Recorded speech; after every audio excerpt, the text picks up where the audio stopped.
नमस्कार मित्रांनो, welcome to शाश्वत अकॅडमी. आजच राज्यसेवा 2026 पूर्वपरीक्षा पार पडलेली आहे आणि त्याचं डिस्कशन आपल्याला इथं बघायचं आहे. प्रत्येक विषयाचं डिस्कशन आपण डिटेलमध्ये घेणार आहोत.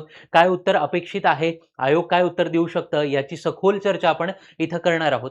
पहिला विषय आपण चर्चेला घेतला आहे तो म्हणजे इतिहास, हिस्ट्री. आता हिस्ट्रीमध्ये आयोगाने खूप मेजर चेंजेस केलेले आपल्याला बघायला भेटतात. जवळ-जवळ 6 प्रश्न आयोगाने नुसते बुक्सवर विचारलेले आहेत, म्हणजे त्याचे ऑथर आपल्याला सांगायचे होते आणि विशेषतः जोड्या लावणमध्ये हे प्रश्न विचारलेले आहेत. एक प्रश्न आयोगाने पोस्ट इंडिपेंडन्सवर पण विचारलेला आहे.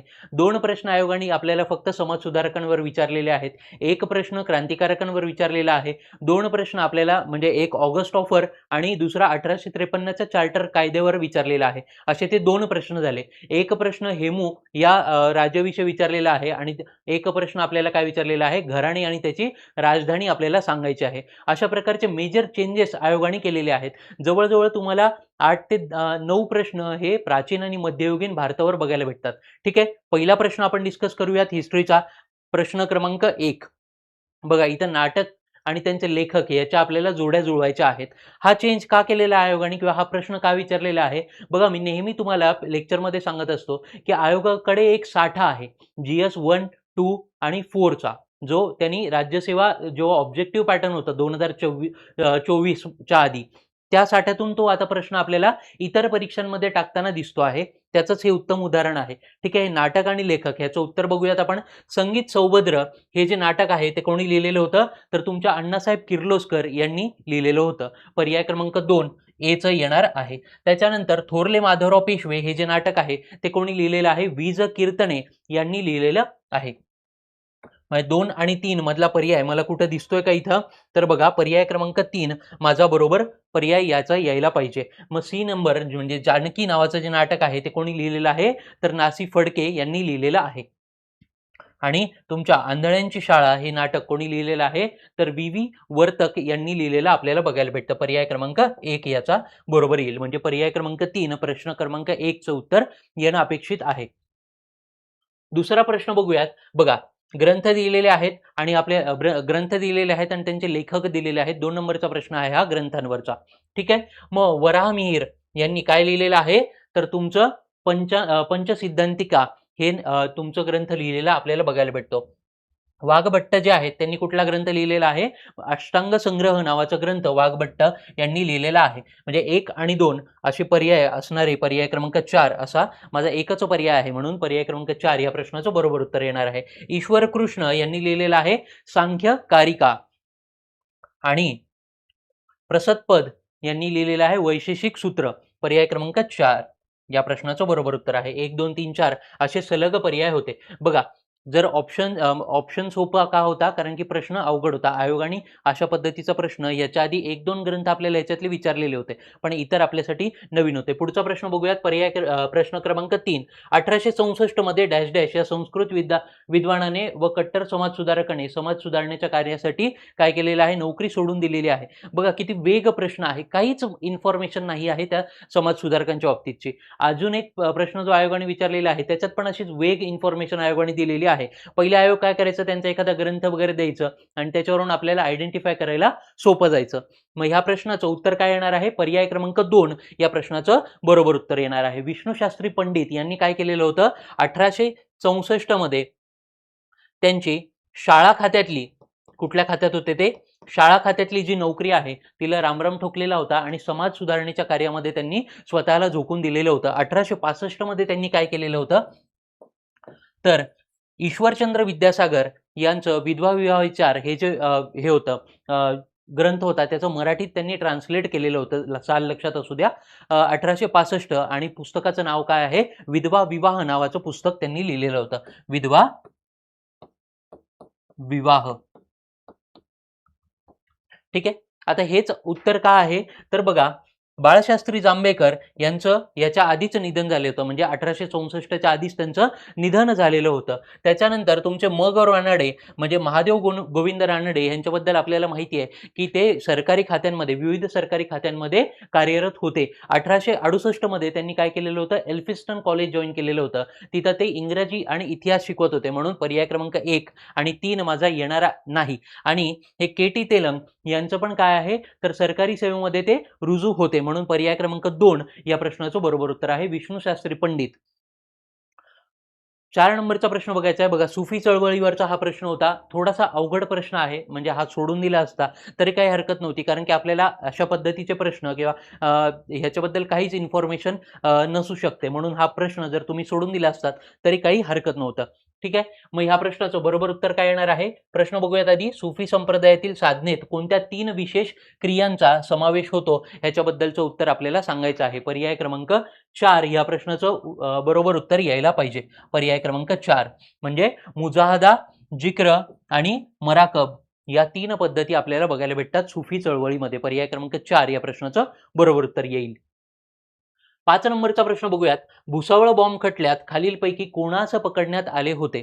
याचं उत्तर आपल्याला द्यायचं आहे. मग भुसावळ बॉम्ब खटला कधी झालेला होता? तर 1929 मध्ये हा भुसावळ बॉम्ब खटला हा झालेला आपल्याला बघायला भेटतो आणि ह्याच्यात अटक कोणाला झालेली होती? तर सदाशिव मलकापूरकर यांना अटक झालेली आपल्याला बघायला भेटते. अकोला जिल्ह्याशी संबंधित हे क्रांतिकारक होते, परंतु ते ट्रेनने ट्रॅव्हल करत असताना भुसावळ या ठिकाणी काय झालेलं होतं, तर ते ट्रेन एक्सचेंज करत होते आणि त्या एक्सचेंजच्या ह्याच्यात पोलिसांना संशय आला आणि यांना अटक करण्यात आलेली होती. ठीक आहे. पर्याय क्रमांक 1 या प्रश्नाचं बरोबर उत्तर येणार आहे 5चं. 6 नंबरचा प्रश्न बघूयात. बघा, हा समाजसुधारकांवरचा दुसरा प्रश्न आहे. ह्याच्यात पण आयोगाने आपल्याला खूप वेग माहिती दिलेली आहे. म्हणजे सगळ्याच समाजसुधारकांच्या बाबतीत ही माहिती आपल्याला लागू करता येते. म्हणजे ह्याच्यातले 1-2 जे पर्याय आहेत ते सगळ्याच समाजसुधारकांच्या बाबतीत लागू झालेले आपल्याला बघायला भेटतात. परंतु इथं एक स्टेटमेंट महत्त्वाचं आहे. कुठलं स्टेटमेंट आहे ते? सी नंबरचं स्टेटमेंट बघा. बालविवाहाच्या विरोधात होते. त्यांनी त्यांच्या मुलांचे व मुलींचे विवाह त्यांचा जोडीदार निवडण्यात समर्थन झाले तेव्हाच केले. आणि डी नंबरचं स्टेटमेंट बघूयात. विधवा पुनर्विवाहाचे समर्थन केले. त्यांनी त्यांच्या विधवा मुलीच्या पुनर्विवाहाला संमती दिलेली होती. म्हणजे सी आणि डी नंबरचा जो पर्याय आहे तो आपल्यासाठी एकदम महत्त्वाचा आहे. त्याच्यात पण ड नंबरचा जो पर्याय आहे तो एकदम महत्त्वाचा आहे. म्हणजे विधवा मुलीचा पुनर्विवाह करून देणारे आपल्याला ह्याच्यातून कुठले समाजसुधारक बघायला भेटतात? तर राघव भांडारकर यांनी काय केलेलं होतं, तर त्यांच्या विधवा मुलीचा पुनर्विवाह लावून दिलेला आपल्याला बघायला भेटतो. शांताबाई असं त्यांचं नाव होतं. शांताबाई नावाच्या मुलीचं त्यांनी काय केलेलं होतं? पुनर्विवाह लावून दिलेला होता. म्हणजे पर्याय क्रमांक 2 ह्याच्यामधलं आपलं बरोबर उत्तर येणार आहे. 7 नंबरचा प्रश्न बघूयात. अगेन बुक्सवरचा प्रश्न आहे. बघा, हर्षचरित्र, मुद्रा राक्षस, मालविका अग्निमित्र हे आपल्याला 3 माहिती होते. इथून मागच्या प्रश्नांमध्ये किंवा इथून मागच्या क्वेश्चन पेपर्समध्ये आयोगाने हे विचारलेलं होतं. ठीक आहे. मालविका अग्निमित्र आपल्याला माहिती आहे कोणी लिहिलेलं आहे? कालिदासांनी लिहिलेलं आहे. म्हणजे सीचा एक पर्याय कुठल्या प्रश्नामध्ये आहे? तर पर्याय क्रमांक 1 या ऑप्शनमध्ये आपल्याला हा पर्याय बघायला भेटतो. मग हर्षचरित्र आपल्याला माहिती आहे कोणी लिहिलेलं आहे? तर बाणभट्ट यांनी लिहिलेलं आहे. मुद्रा राक्षस कोणी लिहिलं आहे? तर विशाखा दत्त यांनी लिहिलेलं आहे. आणि मालती माधव हे जे आहे, हा जो ग्रंथ आहे तो कोणी लिहिलेला आहे? भवभूती यांनी लिहिलेला आपल्याला इथं बघायला भेटतो. ही आपल्यासाठी ॲडिशनल माहिती आहे. ही आत्ताच तुमच्या नोट्समध्ये लिहून ठेवा. काय? मालती माधव नावाचा जो ग्रंथ आहे तो कोणी लिहिलेला आहे? भवभूती या ग्रंथकारांनी लिहिलेला आपल्याला बघायला भेटतो. पर्याय क्रमांक 1 या प्रश्नाचं बरोबर उत्तर येणार आहे. पुढचा बघा, भारतातील संस्कृत लेखक मुघलकालीन आपल्याला सांगायचं आहे. मुघलकालीन भारतातील संस्कृत लेखक आणि त्यांचे ग्रंथ हा अगेन बुक्सवरचा प्रश्न आहे. बघा, अनंतदेव यांनी काय लिहिलेलं होतं? तर संस्कार कौस्तुभ नावाचा ग्रंथ त्यांनी लिहिलेला दिसतो. 4 एचं 4 असणारं माझ्याकडे एकच ऑप्शन आहे. पर्याय क्रमांक 2. 4, 3, 2, 1 सरळ सरळ ह्याचं उत्तर होतं. ठीक आहे. म्हणजे कृष्णदास कविराज यांनी काय लिहिलेलं होतं? चैतन्य चरितामृतम नावाचा ग्रंथ आपल्याला बघायला भेटतो. चैतन्य महाप्रभू हे जे संत होऊन गेले त्यांच्या आयुष्यावरचा आधारित हा ग्रंथ कोणी लिहिलेला आहे? तर कृष्णदास कविराज यांनी लिहिलेला आहे. गंगाधर यांनी काय लिहिलेलं आहे? मनोरमा. आणि त्याच्यानंतर कमलाकर भट्ट यांनी काय लिहिलेलं आहे? निर्णय सिंधू नावाचं ग्रंथ आपल्याला लिहिलेला दिसतो. पर्याय क्रमांक 2 या प्रश्नाचं बरोबर उत्तर आहे. 4, 3, 2, 1. 9 नंबरचा प्रश्न बघूयात. जोड्या जुळवा आपल्याला एवढं दिलेलं आहे. काय दिलेलं आहे याच्यात? अगेन लेखक दिलेले आहेत आणि त्यांचे ग्रंथ आपल्याला दिलेले आहेत. याच्यामध्ये मला एकच माहिती पाहिजे होतं की जियाउद्दीन बर्णी यांनी कुठलं लिहिलेलं आहे?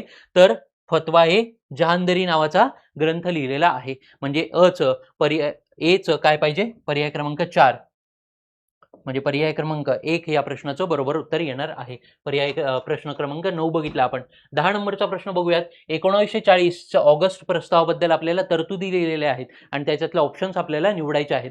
पहिल्या ह्याच्यात ते काय म्हणतात, की दुसरे महायुद्ध संपल्यानंतर भारतात वसाहतीच्या धर्तीची पूर्णपणे जबाबदार शासन पद्धती देण्यात येईल, असं ब्रिटिशांनी आश्वासन दिलेलं होतं. अशा पद्धतीचं स्टेटमेंट केलेलं आहे. बी स्टेटमेंटमध्ये काय दिलेलं आहे, गव्हर्नर जनरलच्या मंडळात काही भारतीयांचा समावेश केला जाईल, अशा पद्धतीचं बी स्टेटमेंट इथं दिलेलं आहे. बी स्टेटमेंट इथं बरोबर आहे मित्रांनो. ए स्टेटमेंट चुकलेलं आहे. का बरं चुकलेलं आहे, तर पूर्णपणे जबाबदार शासन व्यवस्था स्थापन करण्यास मदत करेल ब्रिटिश सरकार, अशा पद्धतीचं त्याच्यात स्टेटमेंट नव्हतं. ठीक आहे. वसाहतीच्या धर्तीवर आपल्याला देणार होते शासन पद्धती, परंतु पूर्णपणे जबाबदार शासन पद्धती देणार नव्हते, म्हणून काँग्रेसने याचा विरोध केलेला होता. आणि तुम्हाला माहिती असेल की जवाहरलाल नेहरू आणि आपले सुभाषचंद्र बोस यांचं काय होतं, पूर्ण स्वातंत्र्याकडे झुकाव या टायमाला झालेला होता. 1940चा जो दशक आपण बघतो त्यामध्ये हे दोन नेते महत्वाचे होते, ज्यांनी पूर्ण स्वराज्याची मागणी केलेली आपल्याला दिसते. म्हणून काँग्रेसने ही ऑगस्ट ऑफर धुडकावून लावलेली होती. ए स्टेटमेंट चुकीचं आहे इथं. ब स्टेटमेंट बरोबर आहे. म्हणजे माझा पर्याय क्रमांक 2 या प्रश्नाचं बरोबर उत्तर येणार आहे. पुढचा प्रश्न बघायचा आहे. 11 नंबरचा प्रश्न. आदिलशहाचा वजीर जो होता हेमू, ह्याच्याबद्दल आपल्याला स्टेटमेंट्स दिलेले आहेत आणि आपल्याला योग्य पर्याय निवडायचा आहे. काय निवडायचं आहे? लागू असलेली म्हणजेच काय, योग्य पर्याय आपल्याला निवडायचा आहे. आता इथं स्ट्रेट आपण डी पर्यायाकडे जाऊयात. बघा, हेमूने पानिपतच्या दुसऱ्या लढाईत अकबरावर विजय मिळविला. हे स्टेटमेंट काय आहे, तर चुकीचं आहे. आपल्याला माहिती आहे 1556ला दुसरं पानिपतचं युद्ध झालेलं होतं आणि त्याच्यात अकबराने हेमूवर विजय मिळवलेला होता. हेमूने अकबरावर विजय मिळवलेला होता का, तर नाही. हे स्टेटमेंट चुकीचं आहे. म्हणजे ड पर्याय चुकीचा आहे, तो मी वगळणार आहे. एलिमिनेशन टेक्निक इथं स्ट्रेट फॉरवर्ड वापरणार आहे. म्हणजे 2 नंबर आणि 4 नंबरचा पर्याय माझा कट झालेला आहे. मग ब स्टेटमेंटमध्ये काय लिहिलेलं आहे, हेमूने आपल्या कारकिर्दीचा प्रारंभ बाजार अधीक्षक म्हणून केलेला होता. हे बरोबर आहे. सुरी वंशाचा जो आदिलशहा सुरी होता, याच्या काळामध्ये त्यांनी काय केलेलं होतं, बाजार अधीक्षक म्हणून आपल्या करिअरचा स्टार्ट केलेला आपल्याला दिसतो. म्हणजे ABC पर्याय क्रमांक 1 या प्रश्नाचं बरोबर उत्तर आहे. ठीक आहे. हा आदिलशहा म्हणजे आपला दक्षिणेतला आदिलशहा नाही बरं. आदिलशहा सुरी नावाचा एक शासक होता, सूर वंश घराण्याचा. म्हणजे शेरशाह सुरी जो होता त्याचा हा वंशज होता आणि हेमू त्याचा वजीर आपल्याला बघायला भेटतो. 12 नंबरचा प्रश्न बघूयात. बघा, पोस्ट इंडिपेंडन्सवरचा जो प्रश्न आहे तो आयोगाने हा विचारलेला आहे. जो आपल्या इथं पहिल्या पंचवार्षिक योजनेमध्ये जे प्रोजेक्ट चालू झालेले आहेत त्याच्या संदर्भात हा प्रश्न आहे. मग सिंद्री येथे काय चालू झालेलं होतं, तर तुमचा खताचा कारखाना चालू झालेला आपल्याला बघायला भेटतो. सिंद्री येथे काय, खताचा कारखाना. चित्तरंजन जे वेस्ट बेंगॉल मधलं ठिकाण आहे तिथं काय होतं, तर रेल्वे इंजिनचा कारखाना आपल्याला बघायला भेटतो. रेल्वे इंजिन कुठं होतं, तर चित्तरंजन वेस्ट बेंगॉल या ठिकाणी. आणि पेरांबूर म्हणजे हे ठिकाण कुठं आहे, तामिळनाडूमध्ये आहे. तिथं काय होतं, रेल्वे डब्यांचा कारखाना आपल्याला बघायला भेटतो. रेल्वे डब्यांचा. आणि हे म्हणजे सोपं होतं. आपलं पिंपरी चिंचवड मधलं पिंपरी आहे, हे महाराष्ट्रातलं ठिकाण आहे. इथं काय होतं, तर पेनिसिलिनचा कारखाना आपल्याला बघायला भेटतो. पेनिसिलिनचा कारखाना कुठं स्थापन करण्यात आलेला होता, तर पिंपरी येथे. हिंदुस्तान अँटिबायोटिक्स लिमिटेड या ठिकाणी पेनिसिलिनचा कारखाना इथं आपल्याला उभारलेला बघायला भेटतो. म्हणजे 1 3 2 4 1 3 2 4 पर्याय क्रमांक 2 या प्रश्नाचं बरोबर उत्तर येणार आहे. पोस्ट इंडिपेंडन्सवरचा हा प्रश्न होता. 13 नंबरचा प्रश्न बघायचा आहे. ब्रिटिश इंडियन असोसिएशन या संस्थेने 1853 मध्ये चार्टर कायद्याच्या नूतनीकरण प्रसंगी काही मागण्या ब्रिटिश सरकारकडे केलेल्या होत्या, त्या आपल्याला ओळखायच्या आहेत.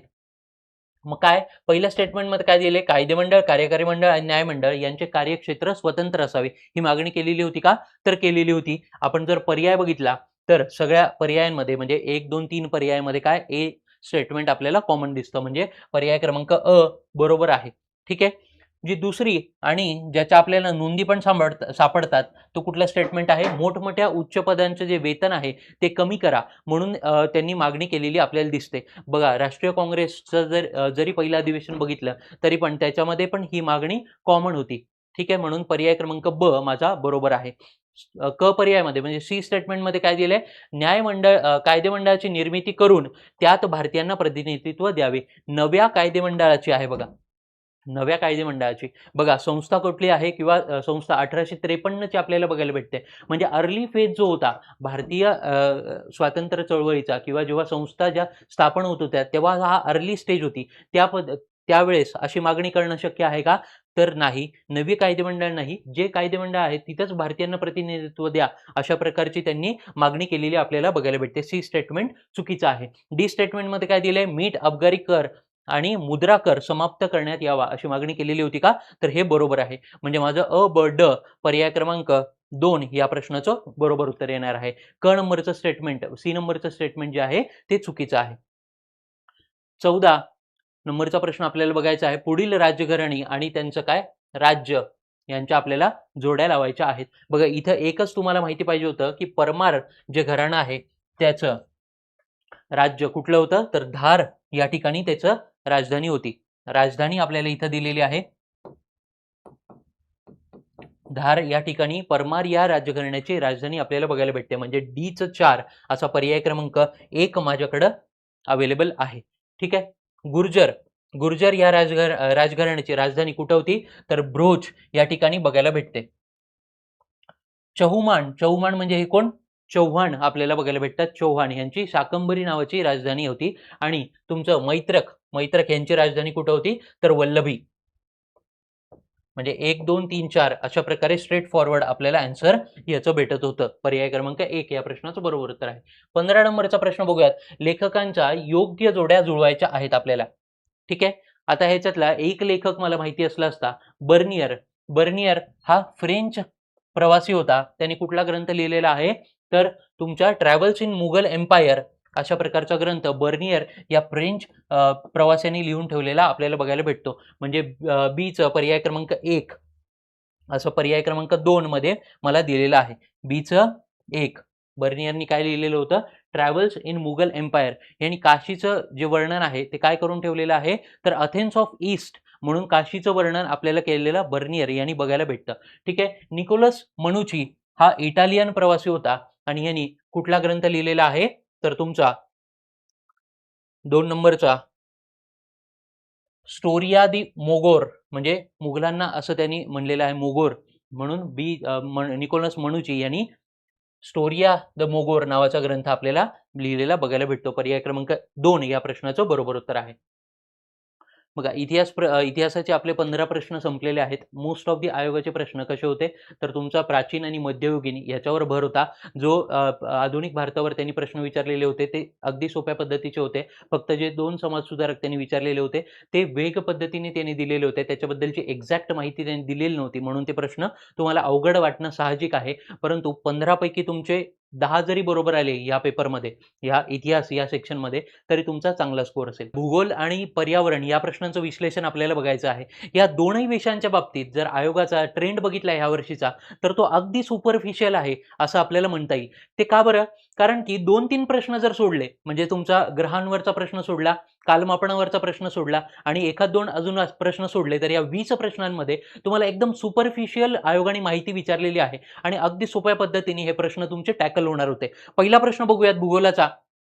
माझ्याकडे डी सेट आहे. 16 नंबरला भूगोलाचा पहिला प्रश्न होता. बघा, कालमापन प्रक्रियेमध्ये जे असतं कालांतर संस्कार ही प्रक्रिया कशासाठी वापरली जाते हे आपल्याला ओळखायचं होतं. आता ही कालांतर संस्कार म्हणजे काय?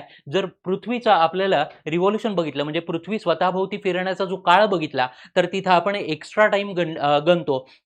त्या पद्धतीला एलिमिनेट करण्यासाठी आपण काय करत असतो? तर कालांतर संस्कार ही प्रक्रिया अवलंबत असतो. आणि ती कशासाठी करण्यात येते? तर हे वरील 4ही पर्याय जे आहेत, म्हणजे ए, बी, सी, डी ऑप्शन्स जे आहेत, पर्याय क्रमांक 4 या प्रश्नाचं बरोबर उत्तर येणार आहे. या 4ही पर्यायांसाठी आपण हे कालांतर संस्कार ही प्रक्रिया अवलंब करत असतो. ही गोष्ट लक्षात घ्या. मग ते कुठलं आहे? तर तुमचं लीप इयर आहे, अधिक मास आहे, तिथीवृद्धी लोप आहे, त्याच्यानंतर तुमचं क्षय मास आहे. या 4ही घटकांसाठी ही प्रक्रिया आपण अवलंब करत असतो. म्हणून पर्याय क्रमांक 4 आयोगाने या प्रश्नाचं उत्तर देणं अपेक्षित आहे. 17 नंबरचा प्रश्न बघूयात.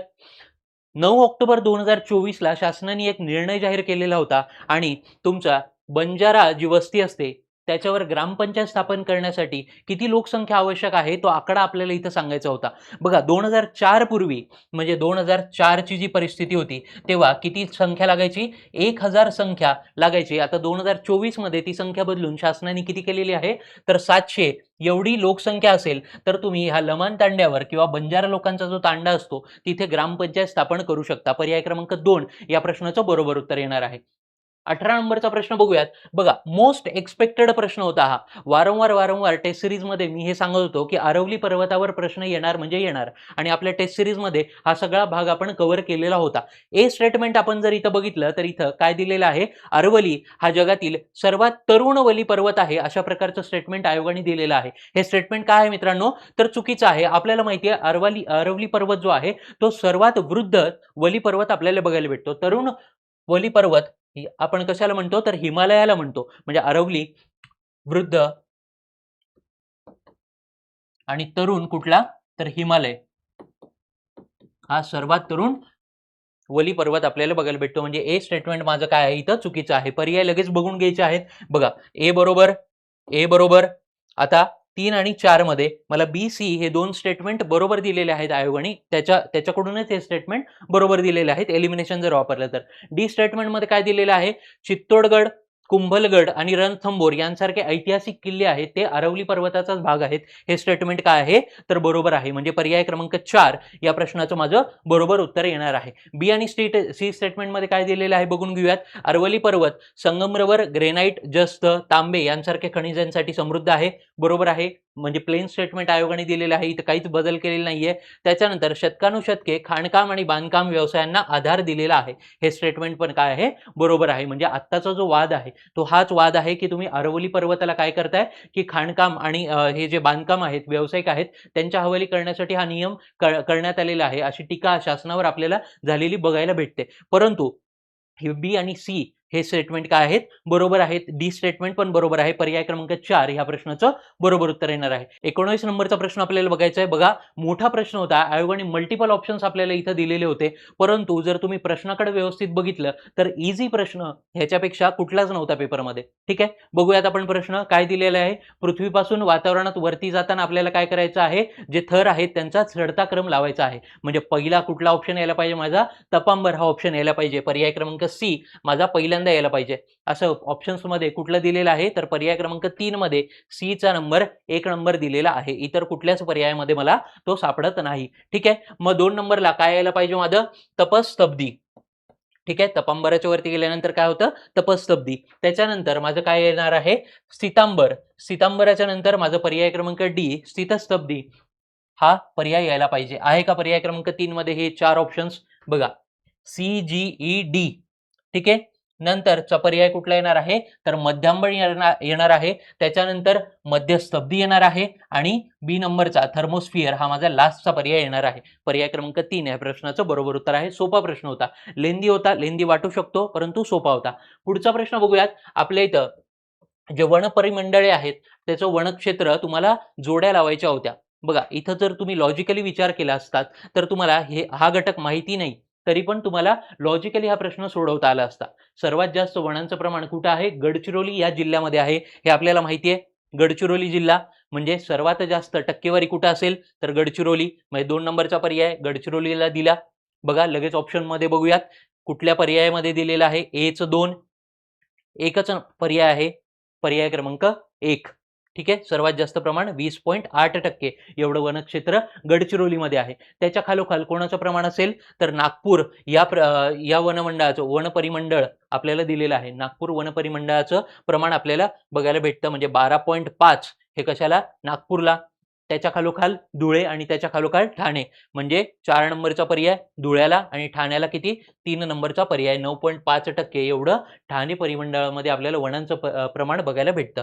पर्याय क्रमांक 1 या प्रश्नाचं बरोबर उत्तर आहे. 21 नंबरचा प्रश्न बघा, खनिज संपत्तीशी हा क्वेश्चन रिलेट केलेला होता आयोगाने. पर्याय क्रमांक 3 या प्रश्नाचं बरोबर उत्तर यायला पाहिजे. महाराष्ट्र खाण मंडळाची स्थापना 1973 ला झाली आहे का, तर बरोबर आहे. त्याच्यानंतर नागपूर विभागाच्या नंतर कुठल्या विभागामध्ये सर्वात जास्त खनिज संपत्ती सापडते, तर कोकण विभागात आपल्याला बघायला भेटते. म्हणजे नागपूरचा जर भाग बघितला, म्हणजे तुमचा भंडारा, गोंदिया, गडचिरोली, चंद्रपूर हा जो भाग आहे, नागपूर जिल्हा पण त्याच्यात येतो. त्याच्यानंतरचा जो खनिज संपत्तीचा जो ह्यूज पार्ट आहे तो कुठं आहे, तुमचा रत्नागिरी, सिंधुदुर्ग ह्या जिल्ह्यांमध्ये आहे. म्हणजे कोकणात सर्वात जास्त त्याच्या खालोखाल काय आहे, खनिज साठा उपलब्ध आहे. पर्याय क्रमांक ब पण बरोबर आहे. आणि ए स्टेटमेंट जे आहे ते आयोगाने प्लेन दिलेलं आहे. प्लेन म्हणजे कसं, त्याच्यात काहीच बदल केलेला नाही. हे आपल्याला सिंपल स्टेटमेंट बघायला भेटतं. 1999 जे खनिज धोरण होतं त्याच्यामध्ये काय केलेलं आहे, तर तुमचं लोह, गंधक, सोने, तांबे, शिसे यांचं काय केलेलं आहे, खाजगी क्षेत्रांसाठी खुलं करण्यात आलेलं आहे.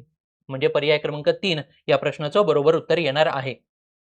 पुढचा प्रश्न बघूयात 22 नंबरचा, खालीलपैकी योग्य विधाने कुठली हे आपल्याला निवडायचं आहे. बघा तुमच्या पृथ्वी किंवा सूर्यमालेवर हा प्रश्न आहे. हा थोडासा डेप्थमध्ये आयोगाने विचारलेला आहे, परंतु इथं जर बी स्टेटमेंट तुम्ही बघितलं तर हे आयोगाने विचारलेलं का, तर पूर्व परीक्षेमध्ये आयोगाने याच्या आधी बुध ग्रहावर आपल्याला प्रश्न विचारून झालेला आहे. तेच स्टेटमेंट आयोगाने इथं विचारलेलं आहे. म्हणजे तिथं रिकामी जागा दिलेली होती आयोगाने 58 मिलियन किलोमीटर. इथं त्यांनी काय केलेलं आहे, त्याचं स्टेटमेंट बनवून आपल्याला दिलेलं आहे. पर्याय क्रमांक ब इथं फक्त बरोबर आहे. म्हणजे माझं उत्तर काय येणार आहे, ए आणि सी बरोबर नाहीत. पर्याय क्रमांक 3 या प्रश्नाचं बरोबर उत्तर इथं यायला पाहिजे. ए स्टेटमेंटमध्ये आयोगाने काय दिलेलं आहे, 61 उपग्रह कुठल्या, प्रजापती म्हणजे काय, तुमचा युरेनस नावाचा जो ग्रह आहे त्याला दिलेला आहे. तर हे स्टेटमेंट चुकीचं आहे. तुमचा शनी म्हणजे सॅटर्न या ग्रहाला किती उपग्रह आहेत, तर 61 उपग्रह आपल्याला बघायला भेटतात. तर युरेनस किंवा प्रजापती इथं दिलेला आहे मराठीमध्ये, तर त्याला किती उपग्रह आहेत किंवा चंद्र आहेत, तर 29 उपग्रह आपल्याला तिथं बघायला भेटतात. ठीक आहे.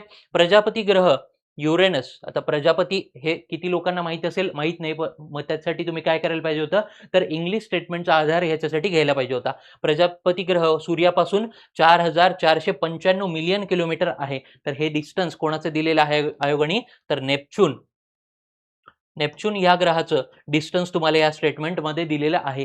प्रजापती म्हणजे युरेनस हा जो ग्रह आहे तो किती आहे, 2870 मिलियन किलोमीटर सूर्यापासून असलेला आपल्याला बघायला भेटतो. म्हणून सी स्टेटमेंट पण काय आहे, माझं चुकीचं आहे. पर्याय क्रमांक 3 या प्रश्नाचं बरोबर उत्तर आहे. 23 नंबरचा प्रश्न बघूया. अमेरिका देशातील आपल्याला खाण विचारलेली आहे. बघा आयोगाने महाराष्ट्रातील विचारलेलीच होती, ह्याच्या आधी भारताची तर विचारलेलीच होती, पण आता आयोग कुठं जगातली खाण आपल्याला सांगायची आहे. तर ती कुठली खाण सांगायची आहे, लोह खनिज खाण आपल्याला सांगायची आहे. आणि त्यांनी एरिया पण दिलेला आहे. एरिया कुठला आहे त्याचा, तर अमेरिका देशातील सरोवर विभागात जगातील सर्वात मोठी लोह खनिज खाण आहे. ती कुठली खाण आहे, तर मेसाबी नावाची खाण आपल्याला बघायला भेटते. मेसाबी नावाची खाण हे याचं बरोबर उत्तर आहे. पर्याय क्रमांक 3. जे 4 नंबरचं ऑप्शन दिलेलं आहे ती खाण कुठली आहे, तर रशियामधली आपल्याला बघायला भेटते, रशिया. त्याच्यानंतर ही नेवाडा नावाची खाण आहे, ती कशासाठी फेमस आहे, तर तुमच्या सोने आणि चांदीसाठी फेमस आहे. ठीक आहे. आणि 1 नंबरचा जो ऑप्शन आहे बकिंगहॅम, हे कशासाठी, लोहपोलादासाठी प्रसिद्ध आहे. लोहपोलादासाठी प्रसिद्ध आहे, परंतु हे अलाबामा स्टेटमध्ये येतं. अलाबामा स्टेटमध्ये आपल्याला हे बघायला भेटतं. पर्याय क्रमांक 3 या प्रश्नाचं बरोबर उत्तर येणार आहे. ही जी मॅग्निटो गार्स नावाची जी खाण आहे ती रशियामध्ये आहे आणि ही पण कशासाठी फेमस आहे, तर तुमच्या लोह पोलादासाठी फेमस आहे. लक्षात आले चारही ऑप्शन्स.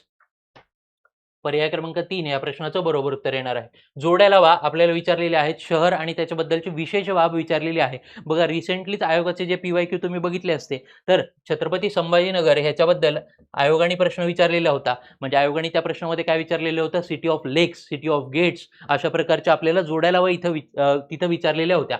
मग छत्रपती संभाजीनगर ह्याला 52 दरवाजे असल्यामुळं या शहराला काय म्हणतात, सिटी ऑफ गेट्स. पर्याय क्रमांक 2 इथं बरोबर आहे. आता इथं तुमचं कन्फ्युजन कुठं झालं असेल किंवा तुम्ही गडबड केली असेल तर कुठं चुकू शकता हे पण मी तुम्हाला सांगतो.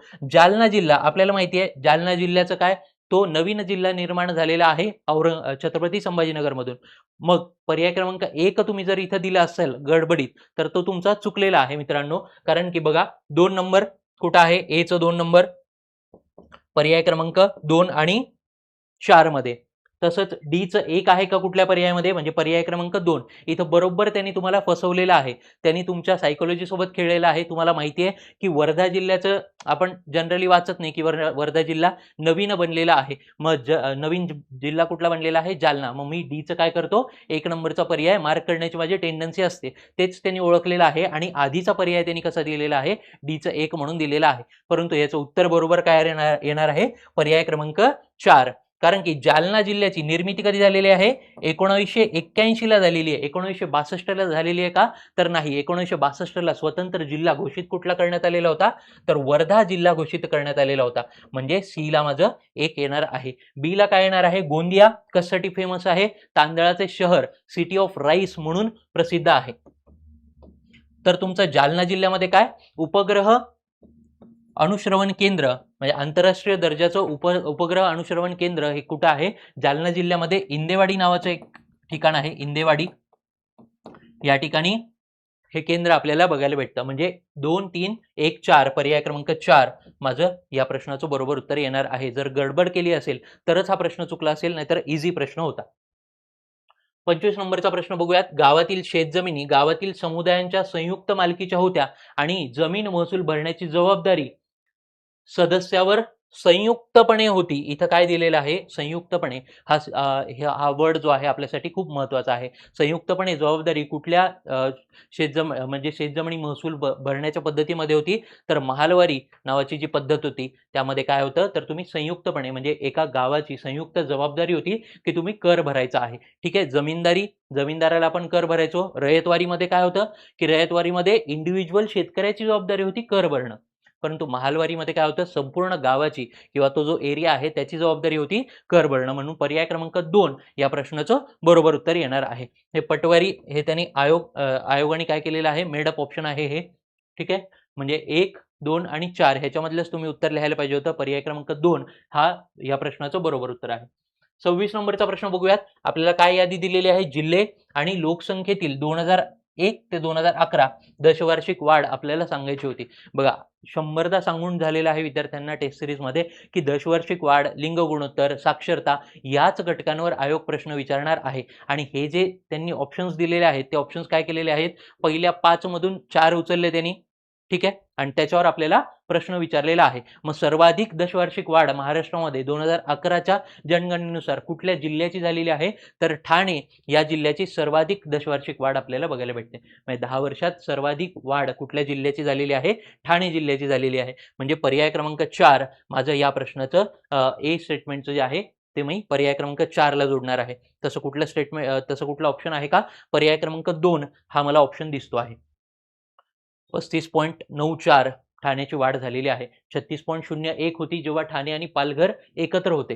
ठीक आहे. ते आता वेगवेगळे झालेले आहेत म्हणून आकडेवारी थोडीफार बदललेली आहे. म्हणून पर्याय क्रमांक 2 या प्रश्नाचं बरोबर उत्तर येणार आहे. छत्रपती संभाजीनगर किती वाढ झालेली आहे? 27.33 एवढी वाढ आपल्याला बघायला भेटते. 2 नंबरचं जे आहे म्हणजे ठाण्याच्या खाली सर्वाधिक वाढ कुठल्या जिल्ह्याची झालेली आहे? पुणे जिल्ह्याची बघायला भेटते. पुणे जिल्ह्याची वाढ मग ती किती आहे? 30.4 एवढी वाढ आपल्याला पुणे जिल्ह्याची बघायला भेटते. आणि नंदुरबार हा जो जिल्हा आहे तो कितीने वाढला? तर 25.5% एवढ्याने वाढ नंदुरबार जिल्ह्याची आपल्याला बघायला भेटते. 4, 3, 2, 1 पर्याय क्रमांक 2 मी आधीच सांगितलं उत्तर. 27 नंबरचा प्रश्न बघूयात. हवामान अभ्यासक R.L. सिंग यांनी 1971 भारतीय हवामान प्रदेशाची किती क्षेत्रात विभागणी केलेली आहे ते आपल्याला सांगायचं आहे. बघा हा नवीन आयोगाने प्रश्न विचारलेला आहे. इथून मागे आपण डिस्कस करायचो तेव्हा आयोग काय विचारायचं? कोपेन आणि तुमचं त्रिवार्ता हे 2च शास्त्रज्ञ विचारायचं. हे 2 हवामान तज्ञ आयोग आपल्याला विचारत होतं. R.L. सिंग यांच्याबद्दल आयोगाने हा पहिल्यांदाच कदाचित प्रश्न विचारलेला असू शकतो. पर्याय क्रमांक 4 या प्रश्नाचं बरोबर उत्तर आहे. 10 हवामान विभागामध्ये त्यांनी काय केलेलं आहे? भारताचं वर्गीकरण केलेलं आपल्याला बघायला भेटतं. 1971 हे साल पण लक्षात असू द्या. R.L. सिंग. मग आता इथून पुढच्या परीक्षांमध्ये काय करणार आहोत? R.L. सिंग यांचे कुठले 10 हवामान विभाग आहेत आणि कुठल्या हवामान विभागामध्ये भारताचं कुठलं क्षेत्र येतंय हे पण आपण करून जाणार आहोत. ठीक आहे.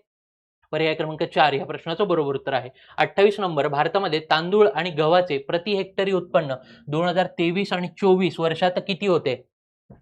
मग हा प्रश्न तुम्ही सोडून दिला असतात तर तुमचं बेनिफिशियल होतं. कारण की हा असा डाटा आपण पाठच केलेला नसतो.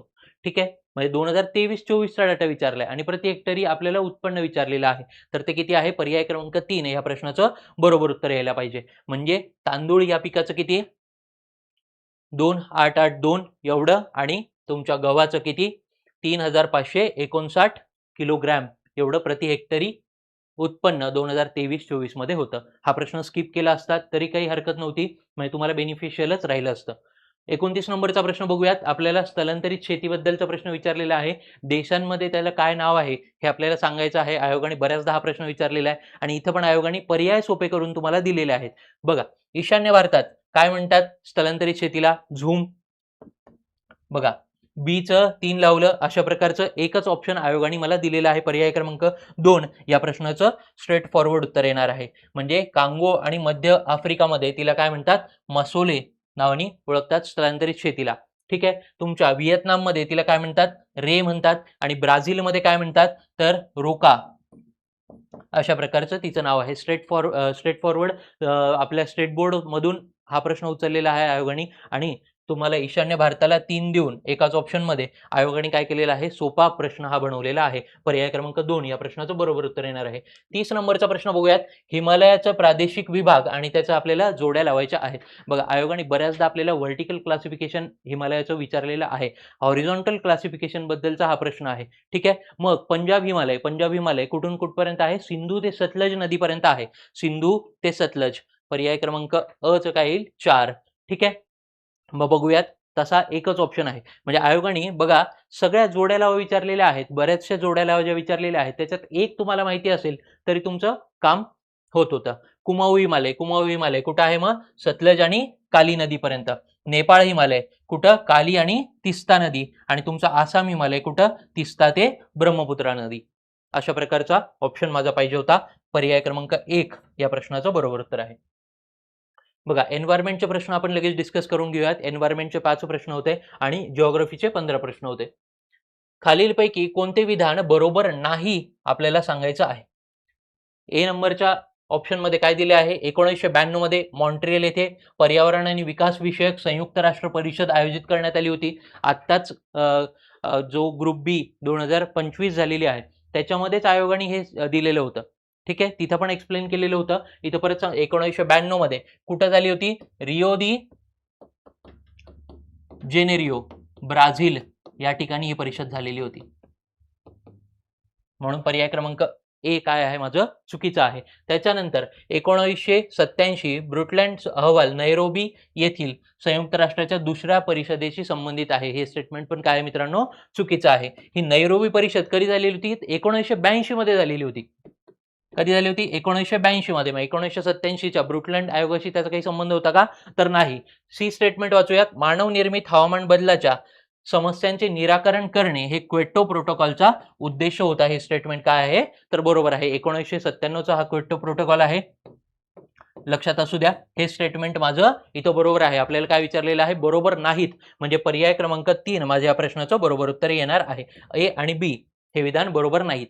ठीक आहे. 32 नंबरचा प्रश्न बघूयात. पुढचा प्रश्न, खालील प्रमुख हरितगृह वायूंचा त्यांच्या जागतिक तापमान वाढीस कारणीभूत असणाऱ्या टक्केवारीनुसार उतरता क्रम लावायचा आहे आपल्याला, टक्केवारीनुसार. ठीक आहे. बघूयात. पर्याय क्रमांक 1 या प्रश्नाचं बरोबर उत्तर येणार आहे. कार्बन डायऑक्साईड म्हणजे CO2 किती प्रमाणात योगदान देतो, तर तुमच्या 76% एवढं योगदान कोणाचं असतं, तुमच्या एकट्या CO2चं असतं, कार्बन डायऑक्साईडचं असतं. मिथेनचं किती असतं, तर जवळपास 16% योगदान मिथेन देत असतो. म्हणजे तुमचं काय तापमान वाढीसाठी मिथेन. त्याच्यानंतर ह्यांचं 60% अशा स्वरूपात आहे. म्हणजे एकेरी आकडा आहे या दोन याचा. पर्याय क्रमांक 1 या प्रश्नाचं बरोबर उत्तर येणार आहे. कार्बन डायऑक्साईड माझा 1 नंबरला पाहिजे होता म्हणून 3 आणि 4 कट केला. त्याच्यानंतर फ्लोरिनेटेड वायू आणि कार्बन नायट्रस ऑक्साईड यांचं प्रमाण मला माहिती पाहिजे होतं. पर्याय क्रमांक 1 या प्रश्नाचं बरोबर उत्तर येणार आहे. 33 नंबरचा प्रश्न बघूयात. आपल्याला एक स्टेटमेंट दिलेलं आहे आणि त्याचं कारण आपल्याला दिलेलं आहे. पहिलं स्टेटमेंट वाचूयात. मग पहिलं स्टेटमेंट काय, परिसंस्था ही नैसर्गिक संसाधन प्रणाली आहे. हे स्टेटमेंट काय आहे तर बरोबर आहे. त्याच्यानंतर परिसंस्था ही एकल संकल्पना असून भौतिक पर्यावरण आणि जैविक घटक एकाच चौकटीत एकत्र राहतात. हे स्टेटमेंट पण काय आहे मित्रांनो, बरोबर आहे. आणि हे काय आहे तर आर हे ए चं योग्य स्पष्टीकरण आपल्याला बघायला भेटतं. म्हणजे पर्यावरण जो आहे, परिसंस्था जी आहे ती काय आहे, तुमच्या भौतिक आणि जैविक आणि अजैविक घटकांचा संमेलन आपल्याला बघायला भेटतं. म्हणून बी स्टेटमेंट पण योग्य, ए स्टेटमेंट पण योग्य. 1 नंबरचं ऑप्शन आयोगाने याचं उत्तर द्यायला हवं. ठीक आहे. दोन्ही बरोबर आहेत. आर हे ए चं बरोबर स्पष्टीकरण करतंय. 34 नंबरचा प्रश्न, बायोम किंवा जीवसंहिती ही संकल्पना कोणी मांडली. स्ट्रेट फॉरवर्ड प्रश्न होता. पर्याय क्रमांक 2 या प्रश्नाचं बरोबर उत्तर येणार आहे.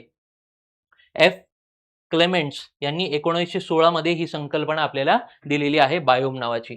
ठीक आहे. इतर पर्याय यांनी काय दिलेलं होतं तर इकोसिस्टीम ची व्याख्या आपल्याला कोणी दिलेली होती तर A.G. टान्सले 1974 मध्ये आयोगाचा विचारून झालेला आहे याच्यावर प्रश्न. 4 नंबरचा ह्यांनी काय दिलेलं होतं, तर इकोलॉजीची डेफिनेशन आपल्याला दिलेली होती.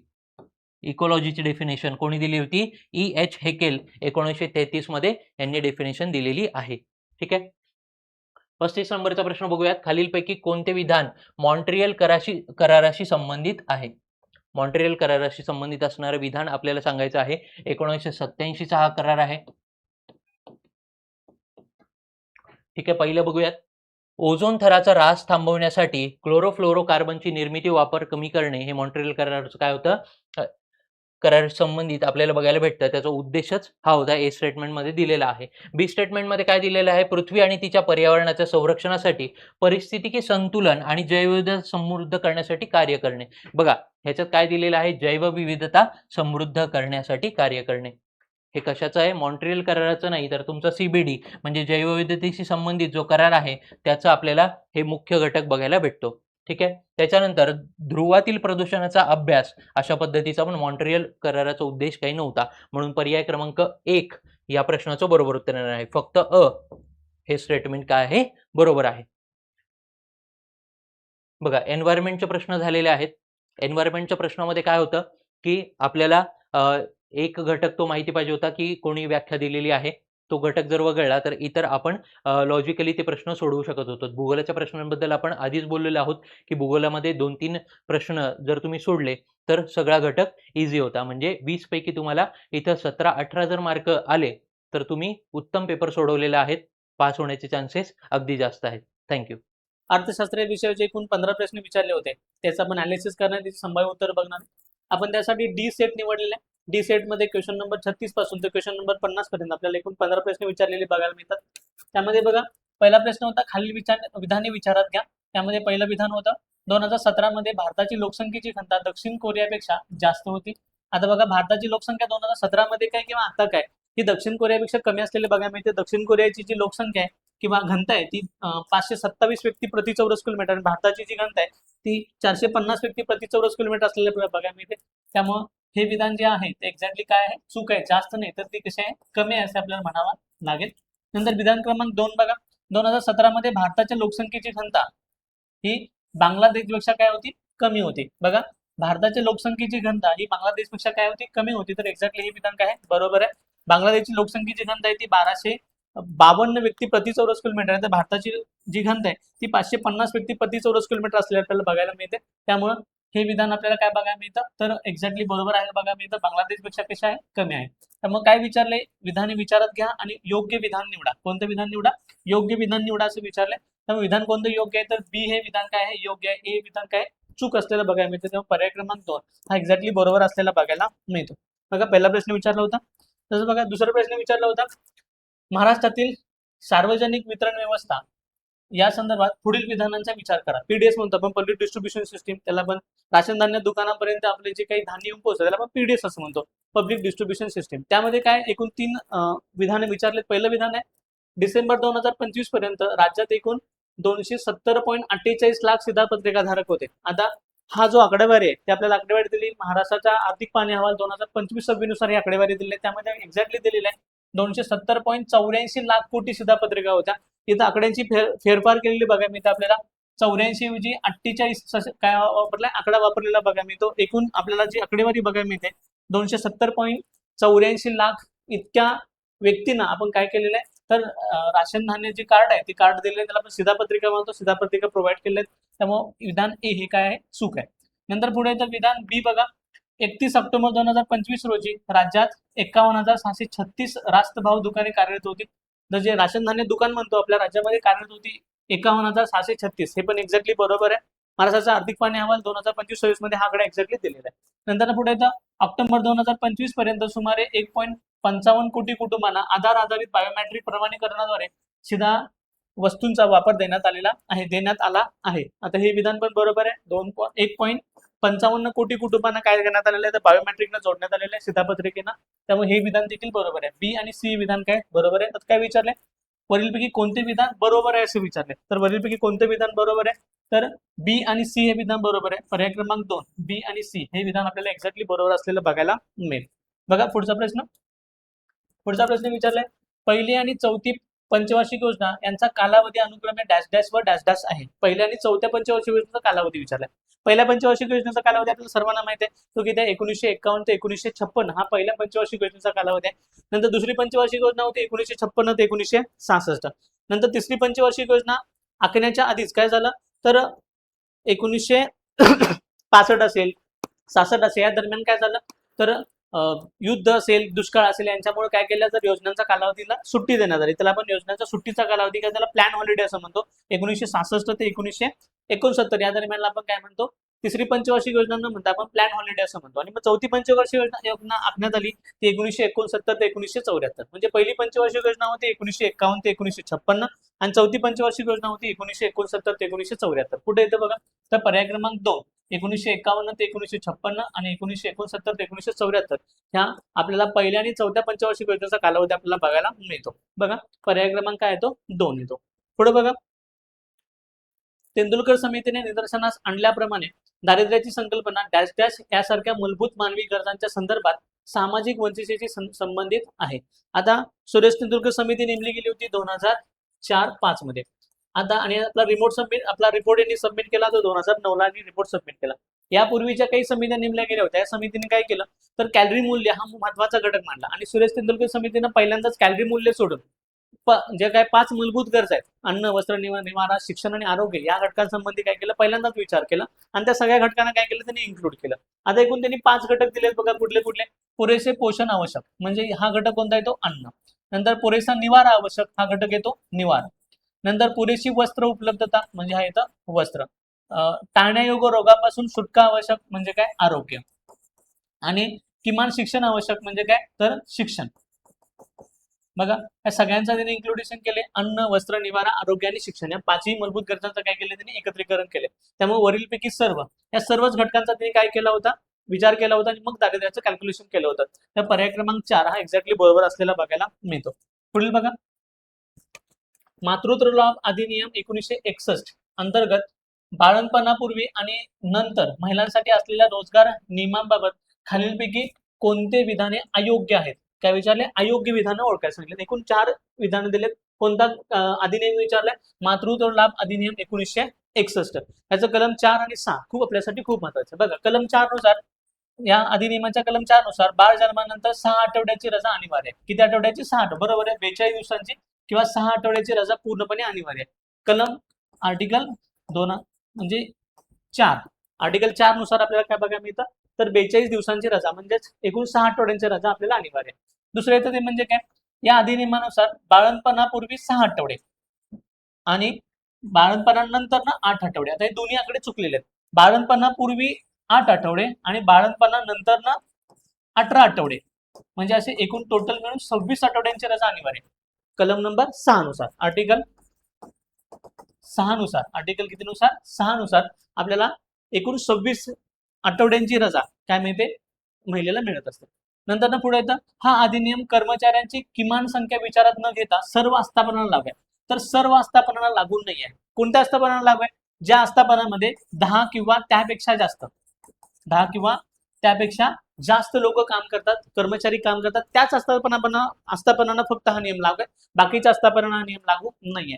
त्यामुळं सी बी चुकीचं आहे ए बरोबर आहे. आता डी बघा हा अधिनियम मातृत्व लाभ व इतर लाभ प्रदान करतो. हा अधिनियम मातृत्व लाभ तर प्रदान करतोच कारण बाळंतपणाची रजा मिळते आणि यासोबत तुम्हाला रोजगाराचा जो काही लाभ आहे तो देखील काय करतो उपलब्ध करून देतो. त्यामुळे इतर लाभ असा जरी शब्द वापरला असला तरी तर रोजगार लाभ देखील काय करतो हा उपलब्ध करून देतो आपल्याला असं म्हणावं लागेल. त्यामुळे डी देखील काय आहे एक्झॅक्टली बरोबर आहे. आता विचारलंय काय तर अयोग्य विधानं कोणकोणते तर अयोग्य विधाने 2 बघायला मिळतात बी आणि सी हे विधाने कसे आहेत अयोग्य आहेत. त्या पर्याय क्रमांक 4 बी आणि सी हे विधानं काय असले अयोग्य असलेले आपल्याला बघायला मिळतात. पुढचा प्रश्न बघा भारतातील दारिद्र्य निर्मूलन कार्यक्रम आणि त्या दारिद्र्य निर्मूलन कार्यक्रमाची जी प्रारंभीची वर्ष आहेत याच्याबद्दल जोडायला मला मॅचिंग द पेअरला प्रश्न विचारलाय. पहिला येतं एकात्मिक ग्रामीण विकास कार्यक्रम त्याला आपण IRDP म्हणतो इंटिग्रेटेड रूरल डेव्हलपमेंट प्रोग्राम. हा आणला होता 1978 साली. कधी आला होता 1978 साली. त्यामुळे इथं 4. नंतर पुढे येतं ग्रामीण भूमिहीन रोजगार हमी कार्यक्रम. ग्रामीण भूमिहीन रोजगार हमी कार्यक्रम 1983 साली आणला होता 1983. त्यामुळे याचं येतं 3. नंतर पुढे येतं ते म्हणजे जवाहर रोजगार योजना आणली होती 1989 साली. त्यामुळे याचं येतं 2. आणि संपूर्ण ग्रामीण योजना आणली होती 2001 ला. त्याचं येतं 1 4 3 2 1. कुठे येतं बघा 4 3 2 1. पर्याय क्रमांक 4 हा एक्झॅक्टली बरोबर असलेला आपल्याला बघायला मिळतो. त्यामुळे प्रश्नाचं उत्तर येतं पर्याय क्रमांक 4. आता पुढे बघा, खालील विधाने विचारात घ्या. 1950च्या दशकाच्या उत्तरार्धात उच्च उत्पन्न असलेल्या देशामध्ये कोल आणि भूवर प्रतिमानाने लोकसंख्या वाढ आणि आर्थिक विकास यांचा संबंध जोडला आहे. आता पहिलं काय बघा, 1950 ला 1958 साली त्याने हा नियम मांडला होता. कोणी? कोल आणि भूवर यांनी काय केला होता, हा प्रतिमान मांडला गेला होता. कशासाठी? उच्च उत्पन्न असलेल्या देशामध्ये. आता इथं पहिला शब्द चुकीचा आहे, म्हणजे उच्च उत्पन्न असलेल्या देशामध्ये. तिथं उच्च उत्पन्न असलेला देश नाही तर काय, कमी उत्पन्न असलेल्या देशासाठी त्यांनी काय मांडलं होतं, प्रतिमान मांडलेलं बघायला मिळतं, ना की उच्च उत्पन्न असलेल्या देशासाठी. दुसरं येतं कोल आणि भूवर प्रतिमानानुसार उच्च प्रजनन क्षमतेखाली जीएनपी अधिक वेगाने वाढतो.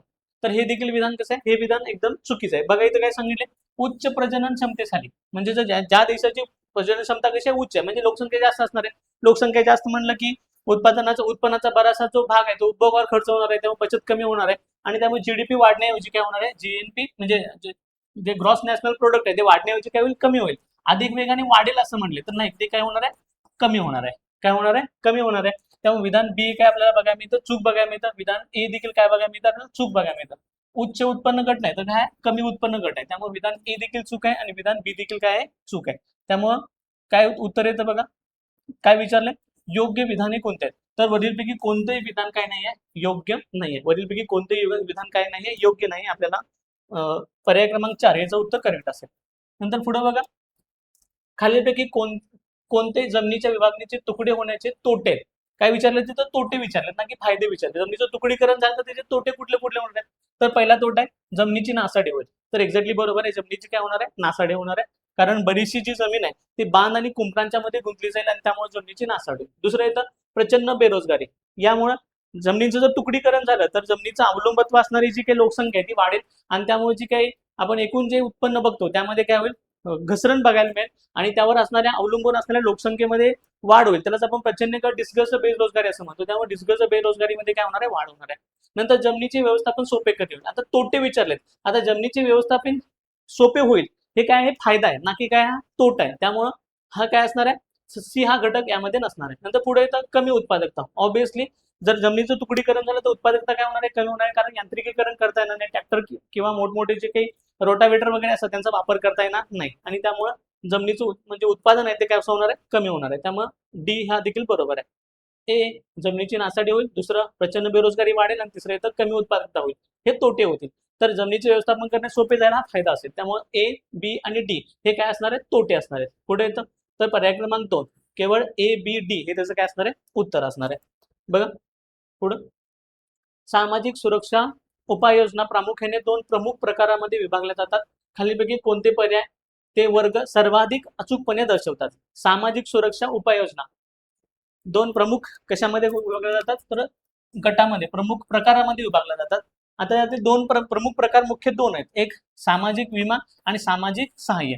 त्यामध्ये हे 2 का नाही आहे, सामाजिक कल्याण आणि सामाजिक समावेश हे काय आहेत, तर उपाय नाही तर हे काय आहेत, परिणाम आहेत.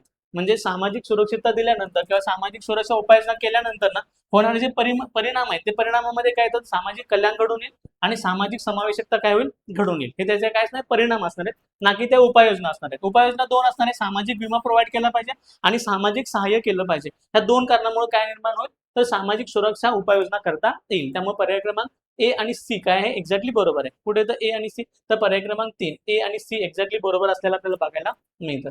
बघा पुढचा प्रश्न, राष्ट्रीय लोकसंख्या धोरण 2000च्या उद्दिष्टांच्या संदर्भात खालील विधानांचा विचार करा.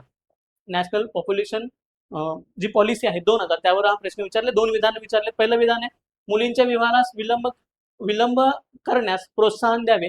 विवाह 18 वर्षापेक्षा कमी वयात न होता शक्यतो 21 वर्षानंतर व्हावा.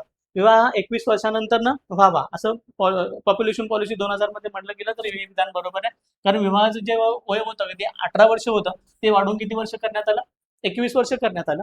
नंतर ना पुढे येतं 2030 पर्यंत स्थिर लोकसंख्या साध्य करणे हे दीर्घकालीन उद्दिष्ट आहे. हे दीर्घकालीन उद्दिष्ट आहे बरोबर आहे, परंतु 2030 ही आकडेवारी आपल्याला चुकीची बघायला मिळते. 2030 पर्यंत नाही तर 2045 पर्यंत काय करायचे, लोकसंख्या स्थिर करायचं धोरण मूळ पॉप्युलेशन पॉलिसीमध्ये ठरवलं होतं. नंतर हे वाढून किती करण्यात आले तर 2070 करण्यात आलेलं आपल्याला बघायला मिळतं. त्यामुळं विधान बी हे काय आहे, चूक आहे. आता काय विचारले आपल्याला, तर कोणतं विधान चूक आहे, तर कोणतं विधान चूक आहे, तर ब हे विधान चूक असलेलं आपल्याला बघायला मिळतं. ब हे विधान काय आहे, एक्झॅक्टली चूक. नंतर पुढे बघा, राष्ट्रीय अन्न सुरक्षा कायदा 2013, आपण त्याला नॅशनल फूड पॉलिसी ऍक्ट म्हणतो आपण त्याला, 2013 संबंधी खालीलपैकी कोणते विधान बरोबर आहे, कोणतं विधान काय आहे, बरोबर आहे असं विचारले.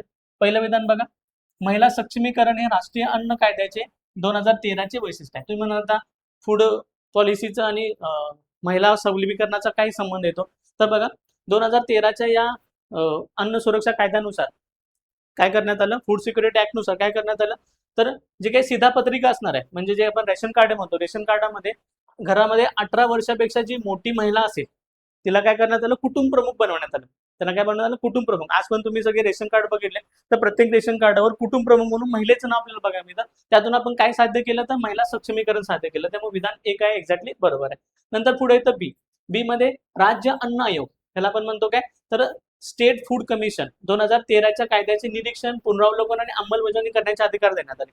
तर अन्न सुरक्षा विधेयक 2013 काय करण्यात आलं, तर प्रत्येक राज्यासाठी काय असणार आहे, एक स्टेट फूड कमिशन असणार आहे. आणि स्टेट फूड कमिशन ह्या कायद्याचं काय करेल, तर निरीक्षण करेल, पुनरावलोकन करेल आणि अंमलबजावणी करेल, याचा अधिकार त्यांना देण्यात आला. त्यामुळे विधान बी एक्झॅक्टली काय आहे, तर एक्झॅक्टली बरोबर असलेलं बघायला मिळतं. त्यामुळे दोन्ही विधान कसे आहेत, बरोबर आहेत. पर्याय क्रमांक 4 विधान ए आणि विधान बी हे दोन्ही कसे आहेत, बरोबर असलेलं आपल्याला बघायला मिळतात. बघा पुढचा प्रश्न, स्वैच्छिक क्षेत्रावरील राष्ट्रीय धोरण 2007 नुसार स्वैच्छिक संस्थान वैशिष्ट्याबाबत खालील विधाने विचारात घ्या. आता स्वैच्छिक क्षेत्रावरील राष्ट्रीय धोरण 2007 नुसार स्वैच्छिक संस्थान वैशिष्ट्याबाबत खालील विधाने विचारात घ्या असा प्रश्न विचारला. बघा, ए, या संस्था खासगी स्वरूपाच्या असून सरकारपासून यांना स्वतंत्र असतात. तर हे विधान एक्झॅक्टली बरोबर आहे. ह्या संस्था पूर्णपणे कशा असतात, खासगी असतात आणि ह्या सरकारपासून पूर्णपणे कशा असतात, विलिप्त असतात. पहिलं विधान बरोबर आहे. दुसरं येतं, या संस्थांनी निर्माण केलेला नफा त्यांच्या मालकांना किंवा संचालकांना परत केला जात नाही. हे देखील विधान एक्झॅक्टली बरोबर आहे. यामधून मिळणारा जो नफा आहे तो त्यांच्या संस्थाचालकांना किंवा मालकांना परत करावा, म्हणजे परत केला जात नाही. तर पुढे येतं, या संस्था स्वयंशासित असतात. हे अर्ध विधान एक्झॅक्टली बरोबर आहे. स्वयंशासित असतात आणि त्याचे नियंत्रण सरकारद्वारे केले जाते. हे विधान मात्र एक्झॅक्टली चूक आहे, कारण यांचं नियंत्रण ते सरकारद्वारे केले जात नाही. त्यामुळे हे विधान काय आहे, चूक आहे. विधान क्रमांक 3 सी आहे, ते चूक आहे. नंतर बघा, या संस्था विशिष्ट ध्येय आणि उद्दिष्ट असलेल्या नोंदणीकृत संस्था किंवा अनौपचारिक गट असू शकतात. हे देखील विधान काय आहे, एक्झॅक्टली बरोबर आहे. आता खालीलपैकी कोणती विधाने बरोबर आहे असं विचारले, त्यातलं ए, बी आणि डी हे विधान बरोबर आहे. सी हे विधान काय आहे, पूर्णपणे चूक आहे. या स्वयंशासित असतात मात्र या सरकारकडून नियंत्रित केल्या जात नाही. त्यामुळे सी विधान कसं आहे, एक्झॅक्टली चूक आहे. बघा, त्यामुळे कोणतं बरोबर आहे, ए, बी आणि डी बरोबर. कुठे येतं ए, बी आणि डी बरोबर आहे, तर फक्त ए, बी आणि डी बरोबर आहे. एक्झॅक्ट लक्षात आलं का? त्यामुळे काय होतं, पर्याय क्रमांक विधाने बरोबर आहेत असं विचारलंय. ए, बी आणि डी हे नाही, तर पर्याय क्रमांक 3 बरोबर आहे. फक्त ए, बी, डी एक्झॅक्टली बरोबर असलेलं आपल्याला बघायला मिळतं. बघा पुढचा प्रश्न, आता दोन विधान सांगितलेत, विधान 1 आणि विधान 2. विधान 1 काय सांगितलंय, 1 मार्च 2026 रोजीच्या अंदाजानुसार महाराष्ट्राची एकूण प्रेक्षेपित लोकसंख्या सुमारे 12.93 कोटी आहे. आता महाराष्ट्राचा आर्थिक पाहणी अहवाल 2025-26 मध्ये हा आकडा एक्झॅक्ट आपल्याला दिलेला आहे लोकसंख्येच्या भागामध्ये. त्यांनी काय सांगितले, तर 1 मार्च 2026 पर्यंत महाराष्ट्राची लोकसंख्या किती असणार आहे, 12.93 कोटी इतकी असणार आहे. तर एक्झॅक्टली हा आकडा बरोबर आहे की महाराष्ट्राची लोकसंख्या 12.93 कोटी असणार आहे. दुसरे येतात, त्याच कालावधीत महाराष्ट्रातील नागरी लोकसंख्या ग्रामीण लोकसंख्येपेक्षा अधिक असेल. हे मात्र विधान चुकीचं आहे. बघा, विधान नीट वाचा. महाराष्ट्रातील नागरी लोकसंख्या ग्रामीण लोकसंख्येपेक्षा अधिक आहे. अधिक नाही तर ती कशी कमी. कारण का, बघा, महाराष्ट्राची ग्रामीण लोकसंख्या आहे 54.8% आणि महाराष्ट्राची नागरी लोकसंख्या आहे 45.2%. त्यामुळं महाराष्ट्रातील नागरी लोकसंख्या ही ग्रामीण लोकसंख्येपेक्षा कमी आहे, ना की अधिक आहे. त्यामुळे विधान नंबर 2 हे काय आहे, चुकीचं आहे. पर्याय काय तो, पर्याय क्रमांक 1 विधान 1 बरोबर आहे, पण विधान 2 काय आहे, पूर्णपणे चुकीचं आहे. त्यामुळे पर्याय क्रमांक 1 हा एक्झॅक्टली आपल्याला बरोबर असलेला बघायला मिळतो. नंतर पुढे बघा, खालील विधाने विचारात घ्या. एकूण भांडवली साठ्यामध्ये डेव्हिड पियर्स आणि जेरमी वॉरफोर्ड यांनी मानवनिर्मित भौतिक भांडवल, मानवी भांडवल आणि पर्यावरणीय भांडवल याचा समावेश केलेला आहे. तर ह्या दोघांनी काय केलं होतं, 1958 साली जो काही नियम मांडला होता, नियमामध्ये त्यांनी काय केलं होतं, तर मानवी निर्मित भांडवल, नंतर भौतिक भांडवल आणि मानवी भांडवल आणि पर्यावरणीय भांडवल यांचं काय केलं होतं, एकत्रित मेळ केला होता. म्हणजे भौतिक भांडवल, मानवी भांडवल आणि पर्यावरणीय भांडवल यांचं काय केलं होतं, एकत्रीकरण केलं होतं. त्यामुळं हे एक्झॅक्टली बरोबर आहे. दुसरं विधान काय बघा, डेव्हिड पियर्स आणि जेरमी वॉरफूड यांच्यामध्ये शाश्वत विकासाचा अर्थ असा आहे की विकास प्रक्रियेत मानवनिर्मित भौतिक भांडवल, मानवी भांडवल आणि पर्यावरणीय भांडवल कमी होतात. आता हे एक्झॅक्टली चूक आहे. आता शाश्वत विकासाची व्याख्या काय असते, तर शाश्वत विकासासाठी आपण पुढच्या पिढ्यांना काय ठेवून जातो, म्हणजे आपण जे आता निर्माण केलेलं मानवी भांडवल असेल, भौतिक भांडवल असेल किंवा पर्यावरणीय भांडवल असेल, यांच्यामधलं भांडवल आपण पुढच्या पिढ्यांसाठी काय शिल्लक ठेवून जातोय. त्यामुळे या भांडवलामध्ये वाढ झाली पाहिजे की कमी झालं पाहिजे, तर वाढ झाली पाहिजे. इथं शब्द काय वापरलाय की हे भांडवल काय होतं, कमी होतं असं ते म्हणतात. शाश्वत विकासाची व्याख्या ही करता येणार नाही. शाश्वत विकासाची व्याख्या ही असेल की यांच्या या सगळ्या भांडवलामध्ये काय झाली पाहिजे, वाढ झाली पाहिजे. तर सगळ्या भांडवलामध्ये काय झाली पाहिजे, एक्झॅक्टली वाढ झाली पाहिजे, ना की कमी झाली पाहिजे. त्यामुळे विधान नंबर बी हे काय असणार आहे, चुकीचं असणार आहे. मग काय विचारलंय, बरोबर विधान विचारलंय. बरोबर विधान काय असणार आहे, केवळ ए हे काय असणार आहे, बरोबर विधान असणार आहे. केवळ हे काय असणार आहे, बरोबर विधान असणार आहे. बघा, आणि शेवटचा प्रश्न जो विचारला होता तो तेंडुलकर समितीच्या अंदाजानुसार 2004-5 मध्ये डॅश डॅश ग्रामीण लोकसंख्या व डॅश डॅश शहरी लोकसंख्या दारिद्र्य रेषेखाली होती. आता तेंडुलकर समिती नेमली होती 2004-5 साली. 2004 बघा 2004-5 साली तेंडुलकर समिती नेमली गेली होती. त्यांनी आपला रिपोर्ट सबमिट केला. 2009 ला आपला त्यांनी काय केला, रिपोर्ट सबमिट केला. आपल्या रिपोर्टमध्ये त्यांनी सांगितलं की देशामध्ये एकूण दारिद्र्य किती आहे, तर 37.2% देशामध्ये एकूण दारिद्र्य आहे. त्यामधलं शहरी दारिद्र्य किती आहे, तर 25.7% एकूण शहरी दारिद्र्य आहे. आणि ग्रामीण दारिद्र्य किती बघायला मिळतं, तर 41.8% आपल्याला ग्रामीण दारिद्र्य बघायला मिळतं. त्यामध्ये काय क्वेश्चन मध्ये काय आकडेवारी विचारली, तर शहरी आणि ग्रामीण दारिद्र्य किती टक्के, तर बघा ग्रामीण दारिद्र्य किती आहे, तर 41.8%. कुठं आहे का पर्यायामध्ये 41.8, तर पहिल्या पर्यायामध्ये 41.8, पर्याय क्रमांक 1 41.8. आणि शहरी दारिद्र्य किती आहे, तर 25.7, शहरी दारिद्र्य 25.7. तर पर्याय क्रमांक 1 मध्ये एक्झॅक्टली काय दिलेलं आहे, शहरी दारिद्र्य आणि ग्रामीण दारिद्र्य आपल्याला एक्झॅक्टली दिलेलं बघायला मिळतं. असे एकूण 15 प्रश्न विचारले गेले होते आणि या 15 प्रश्नाचे आपण संभाव्य उत्तर आणि अनालिसिस बघितलेलं आहे. धन्यवाद. चला, त्यात आपल्या सायन्सचे 20 प्रश्न डिस्कस करायचे. मग या आपल्या क्वेश्चन नंबर 51 कडे, की जो आपला सायन्सचा पहिला प्रश्न आहे. काय विचारलंय पहा, की जेव्हा न्यूक्लियॉनचे भ्रमण समांतर असते तेव्हा अणुकेंद्रीय बलाचे वर्तन कसे असते. आता लक्षात घ्या, आधी आपल्याला कंडिशन समजून घ्यायची. जर आपण हे स्टेटमेंट पाहिलं तर रिगार्डिंग टू फिजिक्स आपलं स्टेटमेंट पाहायला मिळतंय. इथे आपला पूर्ण एक ॲटमचं आणि त्या ॲटम मध्ये असणारा जो काही त्यांचा मॉलिक्युलर फोर्स आहे याबद्दल हे स्टेटमेंट विचारलंय. मग लक्षात घ्या, जर आपण पाहिलं तर काय विचारलंय पहा, how does the nuclear force behave. इथे आपल्याला न्यूक्लिअर फोर्सचा बिहेव विचारलंय, की ज्यावेळेस ते डिफरंट कंडिशन मध्ये जातं त्यावेळेस ते कोणकोणत्या प्रकारच्या अवस्थेमधून बिलॉंग होतं हे इथे विचारलंय. देन पुढे काय म्हटलंय पहा, when the spin of nucleus are parallel. ज्यावेळेस न्यूक्लियस हा स्पिन होईल किंवा ज्यावेळेस न्यूक्लियस हा त्याच्या मुवमेंट ऍक्शन मध्ये जाईल आणि त्याची ऍक्शन काय म्हटलं इथे, पॅरलल. सो पॅरलल अवस्थेमध्ये आपल्याला त्याचं बिहेवियर विचारलेलं आहे. मग आता लक्षात घ्या, कोणताही न्यूक्लियस, समजा आता आपण जर ह्या न्यूक्लियसचा विचार केला, जर हा न्यूक्लियस स्पिन होत असेल तर तो त्याच्या अणुकेंद्रीय बलाला नेहमी पॅरलल असतो. म्हणजे त्यांचा जो काही केंद्रकाचा बल असेल, म्हणजेच त्याला आपण अणुकेंद्रीय बल म्हणतो. हा अणुकेंद्रीय बल हा कुणाच्या रिगार्डिंग बिहेव करतो, तर स्पिनच्या रिगार्डिंग. आणि स्पिनच्या रिगार्डिंग जर तो बिहेव करत असेल तर अशा वेळेस त्यांचं बल आपल्याला हे नेहमी कसं पाहायला मिळतं, तर ऑलवेज स्ट्रॉंग पाहायला मिळतं. म्हणून या प्रश्नाचं उत्तर काय पाहायला भेटेल, तर बल अधिक मजबूत करतं. मजबूत कशामुळे झालं, बिकॉज ते स्पिन करतंय. आणि स्पिन कुणाच्या रिगार्डिंग करतोय, तर अणुकेंद्रीय बलाच्या रिगार्डिंग. म्हणून आपल्याला उत्तर काय पाहायला भेटलं, तर बल अधिक मजबूत करतं. मग लक्षात घ्या, जर आपण या प्रश्नाचं स्टेटमेंट पाहिलं तर हे स्टेटमेंट कम्प्लिटली आपल्याला हे एका ऍप्लिकेशन बेसिसवरती पाहायला मिळतं. देन पुढचा प्रश्न पहा काय विचारलेला आहे, की विद्युत क्षेत्राच्या समतुल्य पृष्ठभागावर कोणत्याही बिंदूवर त्याला विद्युत प्रभारित करण्यासाठी विद्युत क्षेत्राची दिशा ही काय असावी. आता लक्षात घ्या, यासाठी आधी आपल्याला पृष्ठभाग समजून घेऊ. समजा हे आपल्याकडे एखादा न्यूक्लियस आहे किंवा कोणताही ॲटम आहे. जर आपण ह्या ॲटमचा विचार केला, समजा ह्या ॲटम मधून आपण इलेक्ट्रिसिटी ही पास करतो. मग समजा आपण यांच्यामधून इलेक्ट्रिसिटी पास करत असेल तर यांचं एक सेंटर असेल. सेंटर म्हणजे केंद्रबिंदू.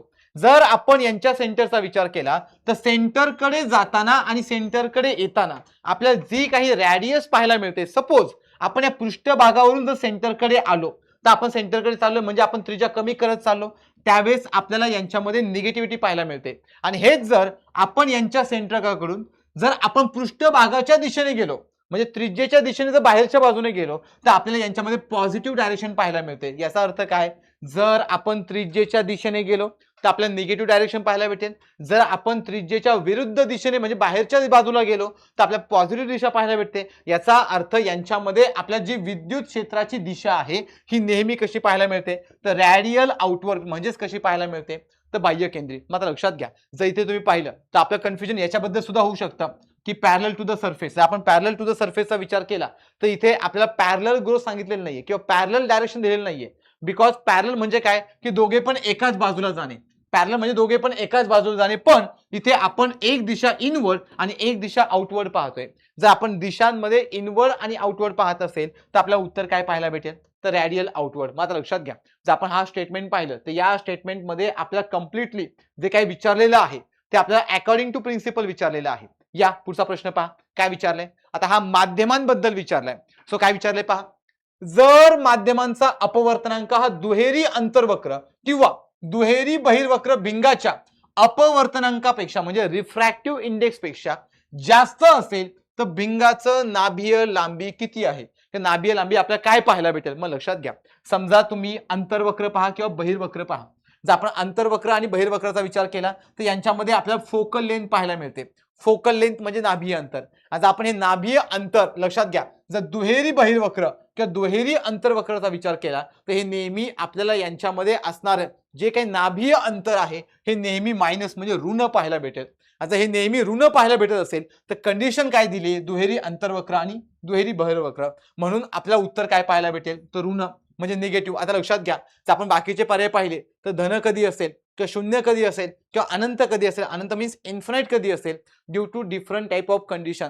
ज्यावेळेस आपण यांच्या डिफरंट टाइपच्या कंडिशन किंवा डिफरंट टाइपच्या रिॲक्शन पाहू त्यांच्यानुसार आपल्याला यांचा आन्सर व्हॅरिएबल पाहायला भेटेल. मग लक्षात घ्या, सो याचा आन्सर मायनस का, बिकॉज आपल्याला कंडिशन तशी दिलेली आहे आणि या कंडिशन मध्ये जी काही परिस्थिती आपल्याला पाहायला भेटेल त्या परिस्थितीनुसार आपल्याला यांच्यामध्ये येणारं जे काही आन्सर आहे ते मायनस पाहायला भेटेल. चला या पुढे पुढचा प्रश्न पहा. पुढचा प्रश्न हा मेजरमेंट बद्दल दिलेला आहे. काय विचारलंय पहा, भौतिक प्रमाण आणि त्यांचे परिमाण यांच्या योग्य जोड्या लावा. आपल्याला फक्त जोड्या लावायच्या आहेत. मग लक्षात घ्या, जर तुम्ही असे प्रश्न पाहिले तर आपलं एक पुस्तक आहे झिरो एरर सायन्स. जर तुम्ही झिरो एरर सायन्सचं पूर्ण स्पष्टीकरण पाहिलं तर तुम्हाला हे सगळे प्रश्न त्यामध्ये पाहायला भेटतील विथ प्रॉपर एक्सप्लेनेशनने. मग लक्षात घ्या, जर आपण हे झिरो एरर मध्येच पाहिलं तर त्यानुसार तुम्हाला हा प्रश्न तिथेही प्रॉपर एक्सप्लेन केलेला पाहायला भेटेल. मग लक्षात घ्या, जर आपण परमेबिलिटीचा विचार केला तर परमेबिलिटी मध्ये आपल्याला जो काही परिमाण पाहायला मिळतो तो काय पाहायला मिळतो, तर या टाईपचा की ज्यामध्ये MLT म्हणजे इथे आपण टाइम पाहतोय की जो आपल्याला -2 आहे आणि I मीन्स करंट काय पाहायला मिळतो -2. सो आपल्याला ए ची पेअर काय पाहायला भेटते 2. मग ए ची पेअर 2 कुठे आहे, इथे नाही, हा ऑप्शन गेला. इथे आहे, हा ऑप्शन विचार करू, इथे नाही, हाही ऑप्शन गेला. सो 2 ठिकाणी आहे. देन पुढे आपल्याला काय पाहायला मिळते, द कोइफिशियंट ऑफ विस्कॉसिटी. जर आपण विस्कॉसिटीचा कोइफिशियंट पाहिला तर तो काय पाहायला मिळतो आपल्याला, तर ML चा लेंथ, L मीन्स लेंथचा -1 आणि देन T चाही काय पाहायला मिळतो, तर -1. मग लक्षात घ्या, सो B चं काय आलं 3. मग B चं 3 इथं आहे, A चं 2 इथं आहे. इथं B चं 3 आहे का नाही, म्हणजे हा पण पर्याय गेला.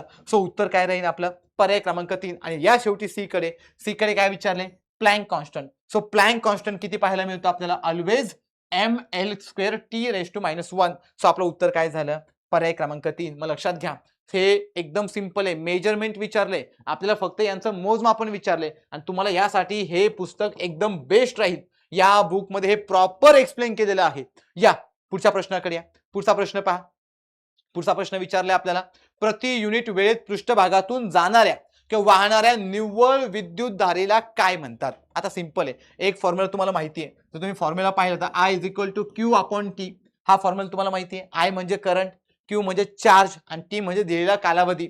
म्हणजे किती दिलेल्या कालावधीमध्ये किती ऊर्जा जाते किंवा किती इलेक्ट्रिसिटी जाते म्हणजे करंट जातो हे सांगण्याचा हा काम फॉर्म्युला करतो. मग लक्षात घ्या, काय विचारलंय, प्रति युनिट वेळेत पृष्ठभागातून जाणाऱ्या म्हणजे वाहणाऱ्या निव्वळ विद्युत भाराला आपण काय म्हणतो, तर लक्षात घ्या, यांना आपण इलेक्ट्रिक करंट म्हणतो. यांना आपण काय म्हणतो, इलेक्ट्रिक करंट. आता पोटेन्शियल डिफरन्स, चार्ज मोशन किंवा आपल्याकडे असणारं व्होल्टेज डिफरन्स हे वेगवेगळे प्रकारचे. मग लक्षात घ्या, जर आपण हे पाहिलं तर हे सिंपल इलेक्ट्रिक करंटची डिफाईन आहे, डेफिनेशन आहे. ही सुद्धा तुम्हाला झिरो एरर सायन्स मध्ये पाहायला भेटेल. ही सुद्धा डिफाईन तुम्हाला कशामध्ये पाहायला भेटेल, झिरो एरर सायन्स मध्ये. मग सिंपल आहे, जर आपण इथे या पूर्ण डिफाईनचा विचार केला तर ही डिफाईन काय सांगते की दिलेल्या कालावधीमध्ये किंवा दिलेल्या चार्ज आणि कालावधीमध्ये एवढी विद्युत धारा इथून वाहते, मग अशा विद्युत भाराला आपण काय म्हणतो, तर इलेक्ट्रिक करंट म्हणतो. सो प्रश्नाचं उत्तर काय झालं, सो पर्याय क्रमांक 1. या पुढच्या प्रश्नाकडे काय विचारले पहा. आता आपण पुढच्या प्रश्नाकडे गेलो तर पुढचा प्रश्न हा थर्मोडायनामिकच्या नियमांबद्दल विचारलाय. लक्षात घ्या, थर्मोडायनामिकचा नियम 2 नुसार, लक्षात घ्या काय विचारले, थर्मोडायनामिकच्या नियम 2 नुसार हीट इंजिनची कार्यक्षमता किती असते. आता लक्षात घ्या, सिंपल आपल्याला लॉ विचारलाय. लॉ विचारला म्हणजे आपल्याला लॉ पाठच असायला हवा.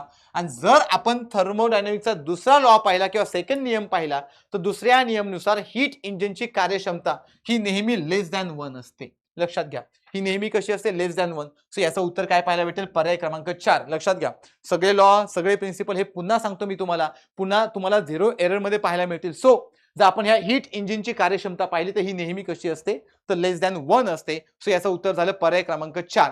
आता पुढे या. आता पुढे थोडा आपल्याला एक ऍडव्हान्स रिगार्डिंग टू बायोटेक्नॉलॉजी हा प्रश्न पाहायला मिळतो. काय विचारले पहा, की जम्पिंग जीन बद्दल योग्य विधाने ओळखा.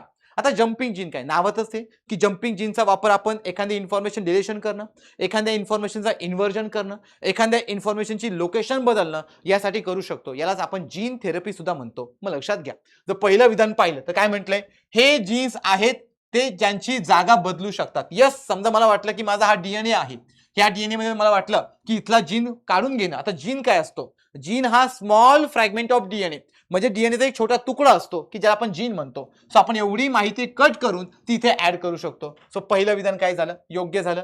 पुढे यांनाच आपण ट्रान्सपोजन्स असंही म्हणतो. यस, ट्रान्सपोजन्स म्हणजे trans means to change their location और टू चेंज देअर पोझिशन, म्हणजे आपण यांना इथून इथे शिफ्ट केलं म्हणजेच काय झालं, दे आर द ट्रान्सपोजन्स. सो हे पण विधान बरोबर आहे. पुढे काय म्हटलंय पहा, बार्बारा मॅकक्लिंटॉक यांनी 1965 मध्ये हे प्रथम शोधले होते. आता लक्षात घ्या, जर आपण हे विधान पाहिलं तर सायंटिस्टचं नाव बरोबर आहे. सायंटिस्टचं नाव बरोबर, यांनीच हे विधान किंवा यांनीच हे जीन जम्पिंग शोधलं. पण त्यांचा जो कालावधी आहे तो जवळपास 1940च्या दशकातील आहे. लक्षात घ्या, 1940च्या दशकातील आहे. इथे काय दिले आपल्याला, 1965. मग लक्षात घ्या, पहिले 2 विधानं एक्झॅक्टली बरोबर आहे, एक्झॅक्टली बरोबर आहे. तिसऱ्या विधानामध्ये सायंटिस्टचं नाव पण बरोबर आहे, फक्त इयर मध्ये आपल्याला थोडीशी गफलत पाहायला मिळते. जर आपल्याला आयोगाने इयर पण बरोबर घेतलं तर उत्तर 3ही पर्याय बरोबर असं पाहावं लागेल. म्हणजेच काय, तर वरीलपैकी सर्व. पण लक्षात घ्या, जर आपण एक्झॅक्टली फॅक्च्युअल डेटानुसार गेलो तर आपल्याला 1965 हे इयर चुकलेलं पाहायला मिळतं. ते इयर किती आहे, 1940. म्हणून आपल्याला ए आणि बी हे 2 उत्तर घेऊन जावे लागतील. लक्षात घ्या, पण जर आपण कन्सेप्च्युअल गेलो की नॉर्मल ठीक आहे की आपल्याकडे ड्युरेशन थोडं प्लस मायनस होऊ शकतं, तर उत्तर वरीलपैकी सर्व असू शकतं. लक्षात घ्या मी काय म्हणतोय. पण जर आपण फॅक्च्युअल अँगलने गेलो तर इयर चुकलेलं आहे. इथं इयर सायंटिस्ट नेम बरोबर आहे, पण इयर मध्ये आपल्याला काय पाहायला मिळतंय की 2 दशक पुढचा कालावधी पाहायला मिळतोय की जो प्रत्यक्षात किती आहे, 1940चा आहे. सो आपलं उत्तर काय घ्यावं लागेल, पर्याय क्रमांक 1 म्हणजे ए आणि बी योग्य. चला या पुढे. आता लक्षात घ्या, हा जो प्रश्न पाहिला आपण, हा प्रश्न कम्प्लिटली आपल्या जेनेटिक्सच्या रिगार्डिंग आहे किंवा बायोटेक्नॉलॉजीच्या रिगार्डिंग आहे. आता हा प्रश्न पहा, एकदम सिंपल मेथडने सोडवायचा आहे. आता या प्रश्नाचं जरी तुमच्याकडे नॉलेज नसेल तरी चालेल, तुम्ही प्रेझेन्स ऑफ माइंडने सुद्धा हा प्रश्न सोडवू शकता. काय विचारले पहा, खालीलपैकी कोणत्या जीवांच्या पडद्यामध्ये म्हणजे कव्हरिंग मध्ये असंतृप्त फॉस्फोलिपिड, असंतृप्त म्हणजे अनसॅच्युरेटेड फॉस्फोलिपिड, लक्षात घ्या, अनसॅच्युरेटेड फॉस्फोलिपिड चे प्रमाण सर्वाधिक असेल याचा अंदाज लावा. आता लक्षात घ्या, सिंपल डोकं शांत करा आणि सगळे प्राणी पहा. पहिला प्राणी कोणता दिलाय, अंटार्क्टिक मासे. आता लक्षात घ्या, सिंपल आहे, अंटार्क्टिक मासे कुठे असतील, बर्फाच्या ठिकाणी की ज्या ठिकाणी कमी तापमान आहे तिथे. पुढे वाळवंटातील साप, मानव आणि ध्रुवीय अस्वल म्हणजे पोलार बियर. आता लक्षात घ्या, तर आपण 3ही कंडिशनचा विचार केला किंवा 4ही प्राण्यांचा विचार केला, माणूस आहे, वाळवंटातील साप आहे किंवा आपल्याकडे असणारा पोलार बियर म्हणजे ध्रुवीय अस्वल आहे, जर आपण तिघांचा विचार केला तर ते तिघे नॉर्मल कंडिशन मध्ये राहतात, बरोबर. पण जर तुम्ही ह्या माशांचा विचार केला तर इथे तापमान फार कमी आहे. मग कमी तापमानाला त्यांचं मेल्टिंग होऊ नये किंवा त्यांचं तापमान अतिशय जास्त कमी होऊन ते फ्रीज होऊ शकतात. मग त्यांना फ्रीज होऊ नये म्हणून त्यांच्या बॉडीमध्ये आपल्याला काय पाहायला मिळतं, असंतृप्त फॉस्फोलिपिड. इथे तापमान कमी नाहीये म्हणजे यांचा फ्रीज होण्याचा मुद्दाच राहत नाही, पण यांचं तापमान फार कमी आहे. आणि जर तापमान कमी असेल तर ते गोठले जाऊ शकतात. मग जर हे गोठले जाऊ शकत नसतील तर यासाठी यांच्या बॉडीमध्ये नॅचरली काय पाहतो आपण, अनसॅच्युरेटेड फॉस्फोलिपिड, की ज्याला आपण असंतृप्त फॉस्फोलिपिड म्हणतो. सो म्हणून आपल्याला याचं उत्तर काय पाहायला भेटेल, पर्याय क्रमांक 1. लक्षात घ्या, सिंपल आहे बरं का. समजा आपण उद्या आपण हिमालयात गेलो तर आपल्याला तापमान कमी पाहायला भेटेल, मग इव्हन आपली बॉडी फ्रीज होऊ शकते. मग आपल्यासाठी काय असणं गरजेचं आहे, तर अनसॅच्युरेटेड फॉस्फोलिपिड. मग लक्षात घ्या, सो भौगोलिक वातावरणानुसार आपल्याला इथे कंडिशन पाहायला मिळते. चला पुढचा प्रश्न पहा, काय विचारले बघा. असे अंगक निवडा की ज्यामध्ये स्वतःचा डीएनए आणि 70S रायबोझोम असतो, परंतु तो युकॅरियोटिक पेशीमध्ये आढळतो. आता पेशींचे दोन प्रकार आहे, प्रोकॅरियोटिक, युकॅरियोटिक. लक्षात घ्या, प्रोकॅरियोटिक मध्ये आपल्याला जो काही रायबोझोम आढळतो तो 70S म्हणजे 70S, एस म्हणजे स्वेडबर्ग, लक्षात घ्या हे त्यांचं युनिट आहे, 70S टाईपचा सापडतो. पण जर तुम्ही युकॅरियोटिक सेलकडे गेले, समजा आपली ही युकॅरियोटिक सेल आहे, तर युकॅरियोटिक सेलमध्ये आपला हा डीएनए आहे, डीएनए मध्ये हा एंडोप्लाझमिक रेटिक्युलम आहे, ह्या एंडोप्लाझमिक रेटिक्युलम वरती रायबोझोम असतो, तो रायबोझोम ATS चा असतो, ATS चा. पण यांच्याकडे मायटोकॉन्ड्रिया पण असतो, मायटोकॉन्ड्रियाला स्वतःचा डीएनए असतो. लक्षात घ्या, मायटोकॉन्ड्रियाला स्वतःचा डीएनए असतो, प्लस त्या मायटोकॉन्ड्रियामध्ये पण स्वतःचे रायबोझोम असतात की जे कोणत्या प्रकारचे असतात, 70S. मग लक्षात घ्या, जर इथे 70S टाईपचे रायबोझोम असतील तर याचं उत्तर काय झालं, मायटोकॉन्ड्रिया. आता आपल्याला जास्त डीप मध्ये घेण्याची गरज नाहीये, लक्षात घ्या. पण जर तुम्ही 0 एरर सायन्स पुस्तक पाहिलं तर त्यामध्ये तुम्हाला हे सगळं पाहायला भेटेल, त्या सगळा उल्लेख आहे. कारण भरपूर वेळा PYQ रिपीट होतात आणि PYQ रिपीट होताना काही पर्यायावरून सुद्धा प्रश्न तयार होतात, त्यातलाच हा एक प्रकार आहे. लक्षात घ्या, हा PYQ यापूर्वी सुद्धा आलेला आहे, फक्त येताना तो अप्रोच वेगळा होता. मग जर तुम्ही त्या पुस्तकात पाहिलं तर ऑलरेडी मायटोकॉन्ड्रियामध्ये हे सगळं गिवन आहे, हे सगळं दिलेलं आहे. सो त्यांच्या रिगार्डिंग आपला हा प्रश्न पाहायला मिळतो. मग लक्षात घ्या, मायटोकॉन्ड्रिया असेल, असं जर प्लॅनकडे गेलो तर प्लॅनकडे क्लोरोप्लास्ट पाहायला मिळतो. क्लोरोप्लास्ट ही सुद्धा वन ऑफ द युकॅरियोटिक सेल आहे की ज्यांच्याकडे स्वतःचा डीएनए आहे आणि 70S टाईप रायबोझोम आहे. सो हे सगळं लक्षात ठेवा, इथे मेन्शन करून ठेवतो मी, मायटोकॉन्ड्रिया ॲज वेल ॲज क्लोरोप्लास्ट. लक्षात घ्या, क्लोरोप्लास्ट हा फक्त आपल्याला कशामध्ये पाहायला भेटेल, प्लांट सेलमध्ये. पण प्रश्न कशाबद्दल विचारले आपल्याला, तर ॲनिमल सेल बद्दल. या पुढे पुढचा प्रश्न पहा, काय विचारले, प्रश्न क्रमांक 60 ॲपोमिक्सिस बद्दल विचारले. आता ॲपोमिक्सिस हे एक प्रकारचे काय आहे, आपल्याकडे पुनरुत्पादन आहे की ज्यामुळे कशाचा विकास होतो असं विचारले. आता लक्षात घ्या, ॲपोमिक्सिस एकदम सिंपल कन्सेप्ट आहे. आपल्याला सेक्सुअल रिप्रोडक्शन समजतं, सेक्सुअल रिप्रोडक्शन मध्ये आपण काय पाहतो की mail gamete female gamete fuse होतात आणि मग ते झायगोट बनवतात, मग ते इम्ब्रिओ बनवतात. पण जर आपण ॲपोमिक्सिसचा विचार केला तर ॲपोमिक्सिस वन ऑफ द असेक्सुअल रिप्रोडक्शनचा प्रकार म्हटलं तरी चालेल, की ज्यामध्ये मेल गॅमेट फिमेल गॅमेट तयार होत नाहीत, तरी पण त्यांचं फ्युजन होतं आणि फ्युजन तयार करून ते इम्ब्रिओ बनवतात. पण जर त्यांनी इम्ब्रिओ बनवला तर तो इम्ब्रिओ त्यांच्या पॅरेंटला सेम असतो. लक्षात घ्या, समजा मी माझं प्रोडक्शन पाहिलं तर माझं प्रोडक्शन माझ्या आई वडिलांकडून, पण मी आई वडिलांसारखा एक्झॅक्टली सेम आहे का, नाही, म्हणजे मी डिफरंट कॉपी तयार झालो. पण ॲपोमिक्सिस मध्ये सेम कॉपी तयार होते ॲज देअर पॅरेंट, त्यांच्या पॅरेंट सारखीच. पण यामध्ये आपण कोणती कंडिशन पाहतो, तर new organism without fusion of gametes, म्हणजेच नवीन ऑर्गॅनिझम तयार होतो पण विदाऊट गॅमेट फ्युजन, गॅमेटचं फ्युजन होत नाही. आपल्या बॉडीमध्ये गॅमेटचं फ्युजन होऊन आपण तयार झालो. सो या प्रश्नाचं उत्तर काय पाहायला भेटेल, पर्याय क्रमांक 1. लक्षात घ्या, आज आपण बाकीचे पाहिले तर इथे काय म्हटलंय की आपल्याला new organism from fusion, fusion होत नाही, विदाऊट फ्युजन पासून होतात. सो उत्तर काय पाहायला भेटेल, पर्याय क्रमांक 1. या पुढे आणि बाकीचा संबंधच नाही, embryo from endosperm, embryo from nucleus, हे कंडिशन्स वेगळे आहेत. चला या पुढे प्रश्न क्रमांक 61 काय विचारलंय पहा. आपण 61 चा विचार केला तर 61 मध्ये विचारले, आता हा PYQ भरपूरदा रिपीट झालाय बरं का, अशा प्रकारचे प्रश्न भरपूरदा रिपीट झालेले आहेत. आणि जर तुम्ही प्लॅनचे हार्मोन पाहिले तर ऑक्झिन, इथिलीन, ॲब्सिसिक ऍसिड आतापर्यंत आयोगाने भरपूर वेळा विचारले आणि हे पुन्हा तुम्हाला त्याच पुस्तकात पाहायला भेटेल जे की मी आता सांगितलं, 0 एरर सायन्स कंप्लीट थिअरी दिलेली आहे. मग जर आपण प्लांट हार्मोनचा विचार केला तर काय म्हटलंय पहा, खालीलपैकी कोणते नैसर्गिक वनस्पती संप्रेरक नाही. वनस्पतींकडे 5 हार्मोन असतात, ऑक्झिन, जिबर्लिक ऍसिड, सायटोकायनिन, देन आपल्याला इथिलीन आणि ॲब्सिसिक ऍसिड, हे 5. मग दिसतंय का इथे ऑक्झिन आहे, इथिलीन आहे, मिथिलीन नाही, आणि देन ॲब्सिसिक ऍसिड हे पण आहे की ज्यांना आपण ग्रोथ प्रमोटर आणि ग्रोथ इनहिबिटर असं डिवाइड करतो. सो उत्तर काय असेल, पर्याय क्रमांक 3. लक्षात घ्या, पर्याय क्रमांक 3 चा जर विचार केला तर हा आपल्याकडे कोणत्याही प्रकारचा प्लांट हार्मोन नाही. या पुढे पुढे काय विचारलंय पहा, मार्सुपियल. आता लक्षात घ्या, मार्सुपियल आणि प्लेसेंटल मॅमल्स हे उत्क्रांतींच्या कोणते उदाहरण दर्शवतात. हा पण PYQ, हा पण PYQ. तुम्ही घ्या राज्यसेवा 2024 चा पेपर, जर तुम्ही राज्यसेवा 2024 चा पेपर पाहिला किंवा जर तुम्ही ग्रुप C 2024 चा पेपर पाहिला तर आयोगाने प्रश्न विचारला होता कांगारू बद्दल. लक्षात घ्या मी काय म्हणते, प्रश्न रिपीट कसा आहे, आयोगाने प्रश्न विचारला कांगारू बद्दल. कांगारू एक सस्तन प्राणी आहे, कांगारू एक मॅमल्स आहे. आणि जर कांगारू एक मॅमल्स असेल तर या मॅमल्स मध्ये एक पिशवी असते, त्या पिशवीला मार्सुपियम म्हणतात. मग लक्षात घ्या, मला सांगायचं काय, PYQ रिपीट होतात. PYQ रिपीट होतात, फक्त रिपीट होताना भाषा बदलते. इथे PYQ रिपीट झालाय, इथे PYQ रिपीट झालाय आणि हा PYQ तुम्हाला इथे पाहायला भेटेल. सगळी थेरी दिलेली आहे. मग मार्सुपियर्स म्हणजे थोडक्यात कांगारू.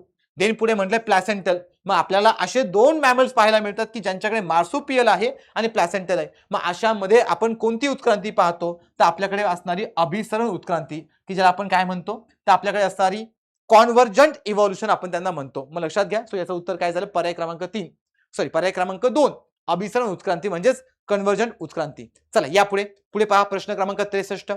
काय विचारले पहा, सिंपल आहे. हा सुद्धा PYQ आहे, हा सुद्धा PYQ आहे, रिपीट झालाय. लक्षात घ्या, फक्त प्रश्नाचा अँगल बदललाय. काय विचारले पहा, पॉलीपेप्टाइड हार्मोन कॅल्सिटोनिन. आता कॅल्सिटोनिन म्हणजे हे असं हार्मोन आहे की जे आपल्या बॉडीमध्ये कॅल्शियमच्या पातळीला बॅलन्स मध्ये ठेवतं. हा आयोगाचा PYQ आहे.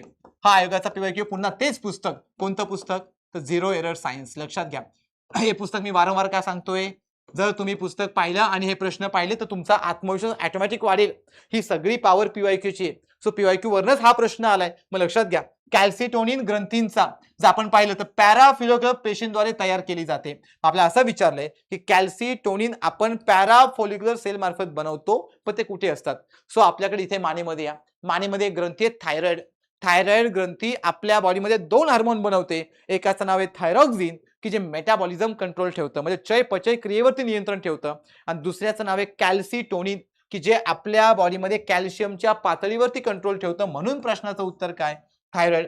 म्हणजे पर्याय क्रमांक 3. लक्षात घ्या, PYQ आहे, रिपीट आहे. या पुढे आता पुढे आपल्या ह्युमन डिसीज किंवा हायजीनच्या रिगार्डिंग एक प्रश्न पाहायला मिळतो. काय विचारले पहा, HIV बद्दल आहे. प्रश्न विचारलाय, HIV संसर्गाचा कोणत्या टप्प्यात एड्सची लक्षणे साधारणपणे दिसू लागतात. आता लक्षात घ्या, लक्षण कधी दिसणार, की ज्यावेळेस HIV व्हायरस माझ्या बॉडीमध्ये आहे, की जो माझी इम्युनिटी खराब करतोय, पण ज्यावेळेस त्याच्यापासून तयार होणारं जे काही DNA रिप्लिकेशन आहे हे कंटिन्युअसली बदलत राहील. म्हणजेच काय, त्यांच्यामध्ये असणारं जे काही रिप्लिका आहेत, ह्या रिप्लिका जर कंटिन्युअसली वेगाने वाढत गेल्या आणि बदलत गेल्या तर मला काय पाहायला भेटेल, यांची लक्षणं. मग काय म्हटलंय पहा, की HIV हेल्पर टी लिम्फोसाइट्स मध्ये ही WBC आहे बरं का, ही WBC आहे, ही वेगाने वाढते व पेशींच्या मोठ्या संख्येने नुकसान करतो. तेव्हा आपल्याला काय पाहायला मिळतं, तर HIV ची लक्षणं पाहायला मिळते. मग लक्षात घ्या, लिम्फोसाइट्स, मोनोसाइट्स हे टाइप्स आहेत WBC चे. WBC म्हणजे पांढऱ्या पेशींचे 2 प्रकार पाहायला मिळतात, ग्रॅन्युलोसाइट, अग्रॅन्युलोसाइट. त्यातला हा प्रकार पाहायला मिळतो आपल्याला अग्रॅन्युलोसाइटचा. आणि ग्रॅन्युलोसाइट मध्ये पुन्हा 3 प्रकार पाहायला मिळतात. चला, सो याचं उत्तर काय झालं, पर्याय क्रमांक 3. या पुढच्या प्रश्नाकडे, प्रश्न क्रमांक 65. काय विचारले पहा, सोपं आहे, फॅक्च्युअल विचारले. खालीलपैकी कोणता घटक साध्या लिंगर्स बरोबर, उदाहरणार्थ आपल्याला एक्झाम्पल पण दिलं, हॅलाइड्स बरोबर समन्वय संयुग निर्माण करतो. त्याचं उत्तर आहे कोबाल्ट. कोबाल्ट इथे आपल्याला सहज यांचा बॉन्ड तयार करून देतो किंवा यांचा बंध तयार करून देतो. सो याचं उत्तर काय झालं, 3. सो 65चं उत्तर 3. या पुढे 66 मध्ये, आता हे पण सोपं आहे.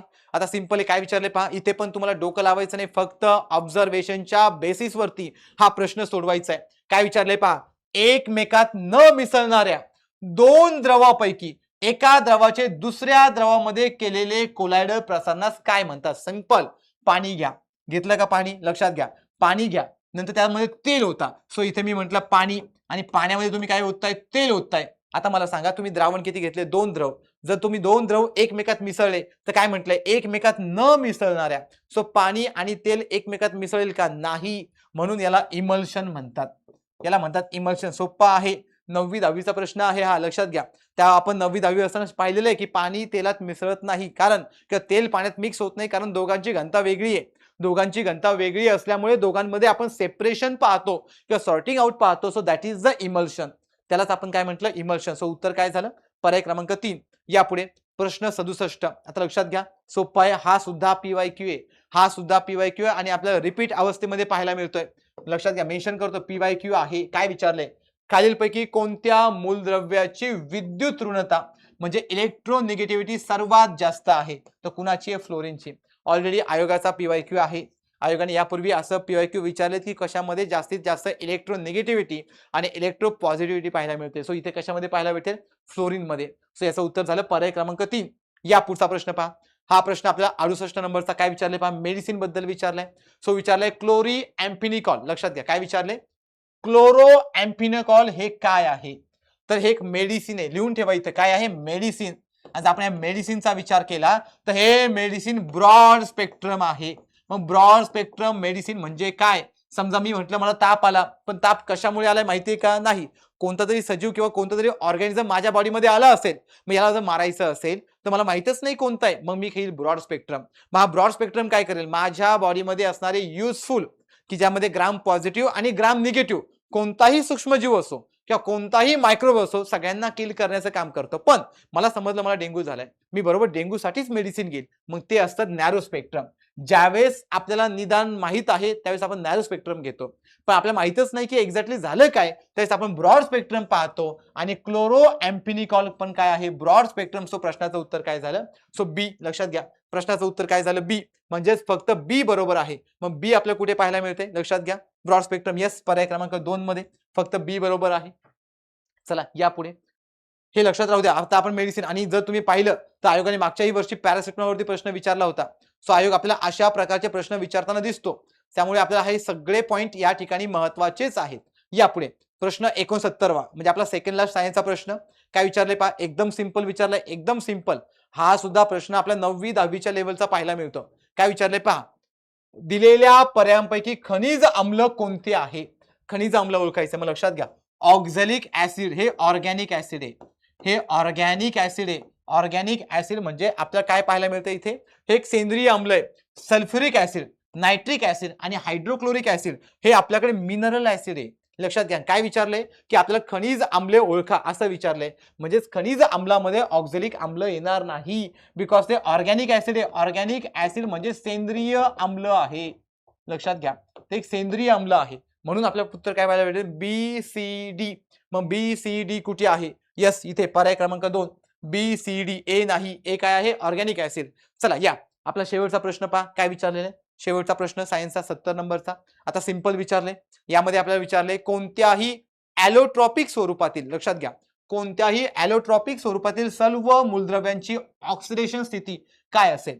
पहिली गोष्ट, ॲलोट्रॉपिक कंडिशन मध्ये इलेक्ट्रॉनची देवाणघेवाणही होत नाही आणि इलेक्ट्रॉनची भागीदारी पण होत नाही. जर इलेक्ट्रॉनची देवाणघेवाण किंवा भागीदारी होत नसेल तर याचा अर्थ त्यांची ऑक्सिडेशन कंडिशन नेहमी शून्य असेल. असं का, तर तिथे इलेक्ट्रॉनची देवाणघेवाणच होत नाहीये. आज जर इलेक्ट्रॉनची देवाणघेवाण होत नसेल तर आपलं उत्तर काय पाहायला भेटेल, 0. म्हणजेच पर्याय क्रमांक 3 हे काय झालं, तो या ठिकाणी या प्रश्नाचं उत्तर झालं. मग लक्षात घ्या, या ठिकाणी आपण सायन्सचे सगळेच्या सगळे म्हणजे 51 पासून 70 पर्यंत 20 प्रश्न डिस्कस केलेले आहेत. आणि तुम्हाला यामध्ये जाणवलं पण असेल की भरपूर PYQ रिपीट झालेत. मग त्यांचे काही पर्याय असतील, ते पर्यायावरून प्रश्न तयार झाला किंवा काही स्टेटमेंट बदललेत किंवा तोच थेरी किंवा तोच एरिया आपल्याला या ठिकाणी पाहायला मिळतोय. आणि काही प्रश्नांमध्ये आपल्याला डायव्हर्सिटी पाहायला मिळते. थँक्यू. पॉलिटीचे 15 प्रश्न बघणार आहोत. बघा, ज्या विद्यार्थ्यांनी डीप मध्ये अभ्यास केलेला आहे त्यांनाच हे प्रश्न सगळेच्या सगळे सुटले असते. अन्यथा जे नॉर्मल विद्यार्थी आहेत त्यांना 10 किंवा 11 प्रश्न सुटले असते. मी कायम सांगत आलोय, जर तुम्हाला आउट ऑफ मार्क्स घ्यायचे तर सिलेबस कंप्लीट केलेला पाहिजे. ठीक आहे, चला पहिला प्रश्न. मूलभूत कर्तव्य प्रभावीपणे पार पाडण्यासाठी संविधानाच्या कामकाजाचा आढावा घेण्यासाठी राष्ट्रीय आयोगाने शिफारस केली आहे. कोणती शिफारस केलेली आहे असा प्रश्न विचारलाय. लक्षात घ्या, हा 2000 ला स्थापन केलेला व्यंकटचलया आयोग याच्याबद्दल प्रश्न विचारलाय, ज्यांनी 2002 मध्ये रिपोर्ट दिला होता. तर बघा, याचं उत्तर जे आहे ते तुम्हाला सांगेल सी आणि डी. आता हा टोटल फॅक्च्युअल असा प्रश्न होता. सी आणि डी काय आहे त्याचं उत्तर आहे. तुम्हाला याच्या शिफारशी माहिती असायला हव्या होत्या. हा प्रश्न टफ होता. ठीक आहे, चला. कोणत्या चर्चा समाप्ती प्रस्तावाअंतर्गत फक्त महत्वाचे कलम चर्चेसाठी आणि मतदानासाठी घेतले जातात, कमी महत्वाचे कलम आहे अशी मंजुरीसाठी टाकली जातात आणि पास झाल्याचं गृहीत धरलं जातं. तर बघा, under which closure motion only important, फक्त महत्वाचे असलेले मुद्दे चर्चेसाठी घेतले जातात. कांगारू समापन, कांगारू समाप्ती. फक्त कांगारू जसं जंप करत चालतं तसं फक्त महत्वाचे मुद्दे चर्चेसाठी घेतले जातात. कमी महत्वाचे मुद्दे थेट मतदानासाठी टाकले जातात. आणि गिलोटिन जर बघितलं, वेळेअभावी, गिलोटिन काय आहे, वेळेअभावी. क्लोजर बाय कंपार्टमेंट सारखेच मुद्दे एकत्रित करून चर्चा आणि वोटिंगसाठी घेणं. आणि साधारण एका मुद्द्यावर चर्चा झाली, दुसरा मुद्दा चर्चेसाठी घ्या. आपल्या प्रत्येक बॅच मध्ये आपण शिकवलंय. जर तुम्ही आपली प्रबोधन बॅच बघितली त्याच्यामध्ये सुद्धा डिटेल मध्ये आहे. तुम्ही जुन्या तारखेला जाऊन बघा प्रबोधन बॅच मध्ये आपल्या. ठीक आहे, याचं उत्तर येणार आहे कांगारू समापन. चला बघा, खालीलपैकी अयोग्य विधानं ओळखायची आहेत. राष्ट्रपती हे कोर्ट मार्शल लॉला दिलेल्या शिक्षेला क्षमा करू शकतात, तर राज्यपाल करू शकत नाहीत. हे विधान बरोबर आहे. राष्ट्रपती हे क्षमेच्या अधिकाराची कारणे देण्यास बांधील आहेत, नाही. तर तुम्ही बघितलं केहर सिंग खटला, केहर सिंग कधीच आहे 1988 सांगितलंय राष्ट्रपती कारण द्यायला बांधील नाहीत, म्हणून 2 नंबरचं याचं उत्तर आहे. पुढे प्रश्न नाही वाचत बसला तर चालेल, कारण आता आपल्याला फक्त उत्तरं बघायची आहेत. तरी पण दया याचिका तोंडी सुनावणी नाही, केहर सिंग खटल्यामध्ये सांगितलं लिखित स्वरूपातच अर्ज करावा लागेल आणि केंद्रीय मंत्रिमंडळाच्या सल्ल्यानुसारच राष्ट्रपती हा निर्णय घेतात. याला क्षमतांचा अधिकार पण आहे का? नाही, अपवादाच्या परिस्थितीमध्ये आहे. 2 नंबरचं काय आहे याचं उत्तर आहे. चला, संसदेच्या सार्वजनिक उपक्रम समिती जर तुम्ही बघितली कोणते चुकीचं आहे बघा. 1964 मध्ये झाली आहे कोणती समिती?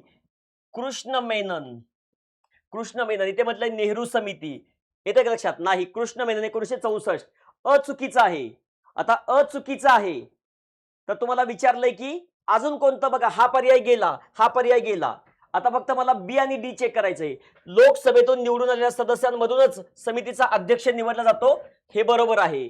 1974 पासून लोकसभेमधील 15 आणि राज्यसभेमधले 7 असतात, हे पण बरोबर आहे. कार्यकाल 2 वर्षाचा नाही 1 वर्षाचा असतो, म्हणजे ए आणि डी चुकीचं आहे. 2 नंबरचा पर्याय उत्तर आहे. प्रत्येक बॅच मध्ये डिटेल शिकवलंय आणि बऱ्याच वेळा पोरं म्हणणार की आता प्रत्येक जणच दावा करतो, तर तुमच्याकडे चेक करायला ऑप्शन आहे. आपल्या प्रबोधन बॅच मध्ये जाऊन तुम्ही लेक्चर चेक करा, ठीक आहे. चला, खालीलपैकी योग्य विधाने कोणती आहेत? केसी वियर अर्धसंघराज्य बरोबर आहे. मोरिस जॉन्स यांच्या मते सौदेबाजीचं बार्गेनिंग फेडरलिझम बरोबर आहे, ठीक आहे. सीएफ स्ट्रॉंग यांच्या मते भारतीय संघराज्य हे कमी संघराज्य. खरं तर त्यांनी अर्ध संघराज्य असं म्हटलेलं होतं, तर लेस संघराज्य याला आपल्याला थोडंसं मार्क करून ठेवूयात, ठीक आहे. ग्रॅनविल ऑस्टिन यांच्या मते भारतीय संघराज्य हे सहकारी संघराज्य आहे. बघा, ए बी डी असा ऑप्शन आहे का? ए बी डी असा ऑप्शनच नाही, म्हणून आपल्याला हे सुद्धा बरोबर पकडायचं आहे. हे उत्तर असणार आहे. क्लिअर? चला, 4 नंबरचं उत्तर आहे. भारतीय संविधानातील खालीलपैकी कोणते कलम भारताच्या कॅग बद्दलचं आहे? डोळे झाकून लिहा रे बाबांनो. 148 कॅग, ठीक आहे. आणि स्वतंत्र पद असेल याच्याबद्दल 149 आहे, पण कॅगचे अधिकार व कार्य, ठीक आहे. चला, महाधिवक्त्याचे म्हणजे कोणाचे विचारलंय? ऍडव्होकेट जनरल विचारलंय. ऍडव्होकेट जनरल कोण ठरवतं? राज्यपाल. त्याचे वेतन निर्धारित करत असतात राज्यपाल. ऍडव्होकेट जनरल ऑफ स्टेट 4 नंबरचं उत्तर आहे, ठीक आहे. मी सगळे उत्तर फास्ट टाकतोय कारण आज तुम्हाला विश्लेषण ऐकायची बिलकुल मानसिकता नाहीये, ठीक आहे. चला, राज्यघटनेतील कलम आणि जोड्या लावायच्या आहेत. बघा, तक्रार निवारणाची भाषा, तक्रार निवारणाची 350, ठीक आहे. म्हणजे अ ला 3, एकच पर्याय थेट उत्तर आलं. बघा, हिंदी भाषेचा विकास 351. बघा बरं, ड ला 2, थेट एकावरून उत्तर आलं तुमचं.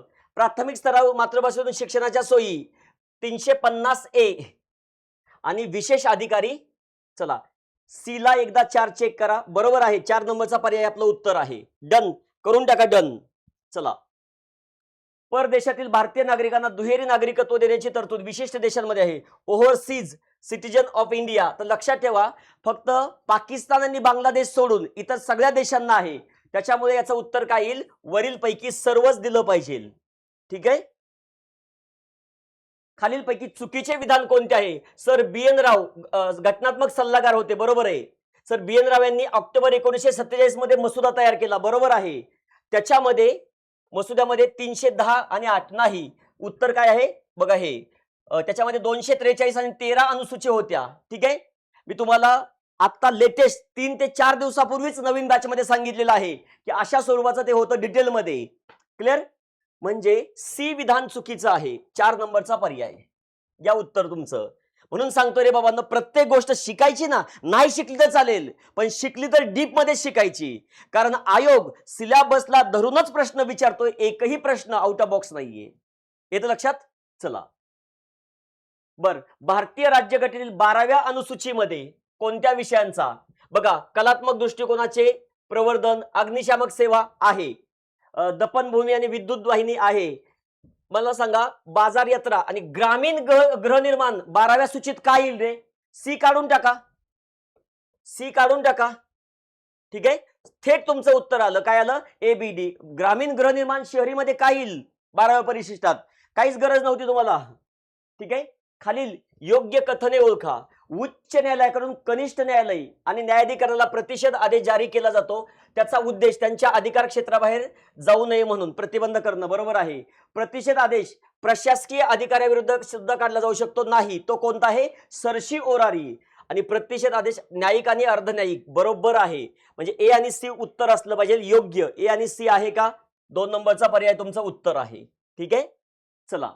संसदेच्या साध्या बहुमताने होणाऱ्या घटना नुसत्या नवीन घटक राज्याची निर्मिती. बरोबर आहे. राष्ट्रपतींच्या वेतन आणि भत्त्यामध्ये दुरुस्ती करणे. होय. राज्याच्या धोरणाच्या मार्गदर्शक तत्वांमध्ये दुरुस्त करणे. विशेष बहुमत. म्हणजे सी गेलं. आणि मतदारसंघाचं परिसीमन साधं. ABD आहे का पर्याय? ABD आहे 3 नंबरचं उत्तर. चला, क्लिअर, सिंपल. आज फक्त उत्तर बघा. त्याचं डिटेलमध्ये विश्लेषण पाहिजे तर आपल्या चॅनलवरती आपण पुन्हा टाकूयात आपल्या शाश्वत अकॅडमीच्या. पुढील विधानांपैकी राष्ट्रपतींच्या नकाराधिकारासंबंधी योग्य कोणते आहेत? राष्ट्रपती विधेयकाला संमती देणे रोखून ठेवू शकतात. बरोबर आहे. राज्यपाल त्यांना योग्य आणि उचित वाटेल अशी राष्ट्रपतीच्या विचारासाठी राखून ठेवू शकतात. बरोबर आहे. राष्ट्रपती संसदेकडे पुनर्विचारार्थ विधेयक दोन्ही सभागृहांना संदेशासह पाठवू शकतात. बरोबर आहे. ABC हे उत्तर दिलं पाहिजे. संदेशासह पाठवू शकतात. ठीक आहे. पुढील विधानांमधून आंतरराज्यीय परिषदासाठी योग्य. बघा 263 मध्ये उल्लेख आंतरराज्य परिषद. बरोबर आहे. त्याची स्थापना करण्याचा अधिकार राष्ट्रपती. बरोबर आहे. आणि आजपर्यंत स्थापन केली का? नाही म्हटलं इथे, स्थापन केलेली नाही. तर 28 मे 1990 शिकवताना मी तारखेसहित सांगतो. सरकारी कमिशनच्या रिकमेंडेशन नंतर. म्हणजे कोणते योग्य आहेत? ए आणि बी. ठीक आहे, सी चुकीचं आहे. चला, अशा तऱ्हेने आपले पॉलिटीचे जे पण काही प्रश्न होते ते तुम्हाला आउट ऑफ मार्क्स येण्यासाठी संपूर्ण सिलेबस कंप्लीट करणं आवश्यक होतं. करंट अफेअर्सच्या प्रश्नांचे संभाव्य उत्तर काय येणार आहेत ते आपल्याला बघायचं आहे. वेळ न दवडता पहिल्या प्रश्नाला सुरुवात करूयात. 86 नंबरचा प्रश्न बघू. याच्यात काय दिलेलं होतं? भारतीय आर्थिक अहवाल 2025-26 याच्याबद्दलचे आपल्याला स्टेटमेंट्स दिलेले होते. हे जे स्टेटमेंट्स दिलेले आहेत मित्रांनो, आयोगाने जसेच तसे आर्थिक पाहणीतून उचललेले आपल्याला दिसतात. म्हणून पर्याय क्रमांक 4 या प्रश्नाचं बरोबर उत्तर येणार आहे. ABCD हे चारही स्टेटमेंट्स काय आहेत? बरोबर आहेत. जर तुम्ही हे स्टेटमेंट व्यवस्थित शांत डोक्याने पेपरमध्ये वाचले असते तर तुम्हाला कळालं असतं की ह्याच्यात काहीच आयोगाने फिरवलेलं नाही. एकदम प्लेन स्टेटमेंट इथं दिलेले आहेत. पहिल्या स्टेटमेंटमध्ये काय दिलेलं आहे? भारतीय स्थलांतरित ज्या देशांना प्राधान्य देतात त्या देशांनी काय केलं? तिथलं स्थलांतर नियंत्रित केलेलं आपल्याला जर बघायला भेटलं इथून पुढच्या काळामध्ये, तर भारताला जो रेमिटन्स प्राप्त होतो, म्हणजे ती लोक जे भारताला पैसा पाठवतात विदेशातून, तर ते काय कमी होण्याची शक्यता दिसते. असं प्रकारचं पहिलं स्टेटमेंट आहे. दुसऱ्या स्टेटमेंटमध्ये काय दिलेलं आहे? जागतिक व्यापारावर भूराजकीय संरेखन आणि आर्थिक राज्यकारभाराचा काय होतो? प्रभाव वाढत आहे. हे स्टेटमेंट पण काय आहे? एकदम प्लेन दिलेलं आहे आणि बरोबर दिलेलं आहे. तिसऱ्या स्टेटमेंटमध्ये काय दिलेलं आहे? जागतिक स्तरावरील व्यापार धोरण संरक्षणवादी आणि प्रतिक्रियात्मक शुल्काद्वारे प्रभावित होत आहे. हे स्टेटमेंट पण काय आहे? तर बरोबर आहे. 4 नंबरचं स्टेटमेंट काय दिले? भूराजकीय आर्थिक घटक आता द्विपक्षीय व्यापाराच्या महत्वाचा नमुन्यांचा घडणीत निर्णायक ठरत आहेत. म्हणजे सगळे स्टेटमेंट काय दिलेले आहेत? एकदम प्लेन आपल्याला दिलेले आहेत. म्हणून पर्याय क्रमांक 4 ABCD या प्रश्नाचं बरोबर उत्तर आहे. 87 नंबरचा प्रश्न बघूया. चाबहार बंदराच्या संदर्भात योग्य विधान आपल्याला निवडायचं आहे. या विधानांमध्ये कुठलं चुकलेलं आहे मित्रांनो? बी स्टेटमेंट चुकलेलं आहे. बी स्टेटमेंटमध्ये काय दिलेलं आहे? चाबहार बंदर हे चीनने पाकिस्तानमध्ये विकसित केलेल्या कराची बंदराला धोरणात्मक तोल देणारे ठरते. धोरणात्मक तोल म्हणजे काय? स्ट्रॅटेजिक काउंटरवेट असं इथं दिलेलं आहे. स्ट्रॅटेजिक काउंटरवेट कराची बंदराला केलंय का? तर नाही. ग्वादार नावाचं बंदर चीननी काय केलेलं आहे? पाकिस्तानमध्ये विकसित केलेलं आहे. कराची बंदर तुम्ही व्यवस्थित जर वाचलं असतं, कराची बंदर नव्याने विकसित केलेलं आहे का? तर नाही. हे खूप वर्षांपासूनचं कराची बंदर पाकिस्तानमधलं महत्वाचं आहे. म्हणून ग्वादार बंदर याला काउंटरवेट करण्यासाठी भारताने काय केलेलं आहे? चाबहार बंदराची निर्मिती केलेली आपल्याला बघायला भेटते इराणमध्ये. म्हणून बी स्टेटमेंट काय आहे? चुकीचं आहे. मग पर्याय माझा बी स्टेटमेंट नाही असा एकच पर्याय आहे. पर्याय क्रमांक 3 या प्रश्नाचं बरोबर उत्तर आहे. ठीक आहे. पुढचा प्रश्न बघायचा आहे. बघा एकदम सिंपल प्रश्न होता. चिलीचे 38वे राष्ट्राध्यक्ष कोण बनलेले आहेत? तर पर्याय क्रमांक 3 या प्रश्नाचं बरोबर उत्तर आहे जोस अँटिनिओ कास्ट्रिस्ट यांची 38वे राष्ट्राध्यक्ष म्हणून नेमणूक करण्यात आलेली आहे. इतर पर्याय जे दिलेले आहेत आयोगाने हे गॅब्रियल बोरिक हे यांच्या आधीचे राष्ट्राध्यक्ष होते 37 नंबरचे. 36 नंबरचे अध्यक्ष कोण होते तर तुमचे सॅम्बिलस पिनेरा हे किती 36 नंबरचे अध्यक्ष आपल्याला बघायला भेटतात. 38 नंबरचे अध्यक्ष कोण आहेत तर जॉस अँटिनिओ कास्ट्रिस्ट यांची नियुक्ती झालेली आहे. पर्याय क्रमांक 3 या प्रश्नाचं बरोबर उत्तर आहे. सुरेश कलमाडी यांचं नुकतंच निधन झालेलं आहे तर त्यांच्याबद्दल आयोगाने आपल्याला काय विचारलेलं आहे तर आशियाई ॲथलेटिक्स संघटनेचे अध्यक्षपद त्यांनी कधी भूषवलेलं आहे. बघा एखाद्या व्यक्तीचं जेव्हा निधन होतं तेव्हा आयोगाची ही टेंडन्सी आहे की त्यांनी भूषवलेले पद इथं आयोग आपल्याला विचारत असतं परीक्षांमध्ये. तर इथं याचं उत्तर काय येणार आहे तर त्यांनी 2000 ते 2013 म्हणजे पर्याय क्रमांक 4 या प्रश्नाचं बरोबर उत्तर येणार आहे. या काळामध्ये काय केलेलं आहे अध्यक्षपद भूषवलेलं आहे. पर्यायामध्ये अजून एक आयोगाने दिलेला आहे 3 नंबरचा पर्याय बघूयात. यामध्ये त्यांनी काय केलेलं आहे तर भारतीय ऑलिम्पिक असोसिएशन इंडियन ऑलिम्पिक असोसिएशनचं अध्यक्षपद त्यांनी कधी भूषवलेलं होतं तर 1996 ते 2012 या काळामध्ये त्यांनी हे अध्यक्षपद भूषवलेलं होतं. हे लक्षात ठेवा. आता इथून पुढच्या पेपरमध्ये आपण काय करणार आहोत की महत्वाची जी व्यक्ती आहेत म्हणजे मनमोहन सिंग असतील किंवा इतर राजकीय नेते असतील किंवा एखादे जे आपले जे नेमणुकीच्या बाबतीत महत्वाची व्यक्ती आहेत त्यांच्याबद्दलच्या अशा संस्था आपल्याला करून ठेवायच्या आहेत. पर्याय क्रमांक 4 या प्रश्नाचं बरोबर उत्तर आहे. 90 नंबरचा प्रश्न बघूयात. विधानं बरोबर आहेत हे आपल्याला सांगायचं आहे. कुठली विधानं बरोबर आहेत. NIRF नावाची जी संस्था आहे त्याच्याबद्दलची विधानं आपल्याला इथं दिलेली आहेत. तर बी स्टेटमेंटमध्ये काय दिलेलं बघा राष्ट्रीय संस्थात्मक क्रमवारी आराखडा NIRF ची सुरुवात 2020 साली झाली असं इथं दिलेलं आहे. त्याची सुरुवात कधी झालेली आहे मित्रांनो सप्टेंबर 2015 मध्येच ही संस्था काय करण्यात आलेली होती स्थापना करण्यात आलेली होती. 2020 हे इथं आयोगाने चुकवलेलं आहे. बी स्टेटमेंट चुकलेलं आहे म्हणजे मला बरोबर ओळखायचं आहे आणि एकच स्टेटमेंट मला इथं काढायचं होतं म्हणून ब पर्याय नसलेला माझा एकच पर्याय आहे पर्याय क्रमांक 4. ठीक आहे. ए स्टेटमेंटमध्ये काय दिलेलं आहे NIRF देशातील शैक्षणिक संस्थांना क्रमवारी देण्यासाठी एक पद्धतशीर प्रणाली प्रदान करतो. हे स्टेटमेंट काय आहे बरोबर आहे. क्रमवारी 5 निकषांच्या आधारे निश्चित केली जाते. 5 लक्षात ठेवा. 5 लक्षात ठेवायचं इथून पुढे.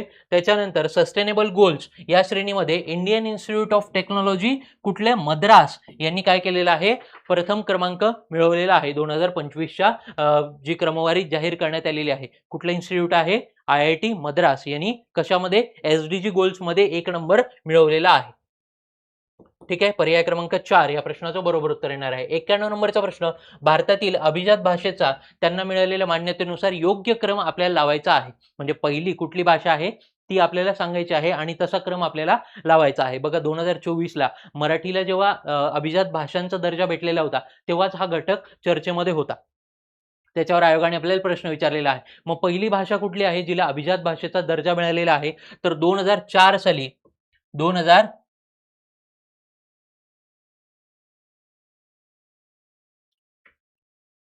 2004 साली काय केलेलं आहे तमिळ भाषेला सर्वात पहिल्यांदा अभिजात भाषेचा दर्जा मिळालेला आहे. मग मला माझ्या पर्यायामध्ये काय शोधायचं होतं ई पर्याय कुठं 1 नंबरला आहे तेवढंच मला शोधायचं होतं. पर्याय क्रमांक 4 माझ्या प्रश्नाचं बरोबर उत्तर आहे.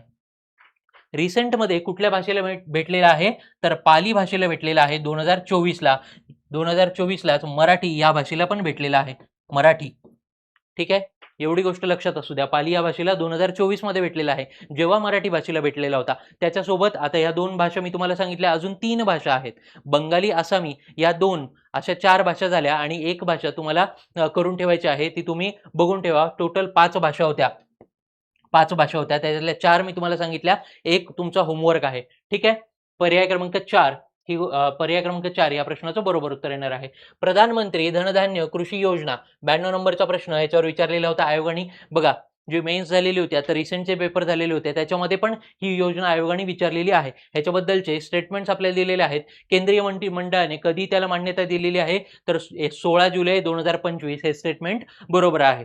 त्याच्यानंतर योजनेमध्ये निम्न उत्पादकता निम्न पीक सघनता निम्न ऋण वितरण हे 100 जिल्ह्यांच्या निवडीचे आधार आहेत. म्हणजे तिथं 3 निकष त्यांनी दिलेले आहेत त्याच्यावर आधारित 100 जिल्ह्यांची काय केलेली आहे निवड केलेली आहे. हे स्टेटमेंट पण काय आहे बरोबर आहे. सी स्टेटमेंटमध्ये काय दिलेलं आहे संचालन चतुर्स्तरीय कार्यान्वयन संचालनाच्या माध्यमातून केले जाईल. हे स्टेटमेंट काय आहे चुकलेलं आहे कारण की इथं काय पाहिजे होतं त्रिस्तरीय पाहिजे होतं.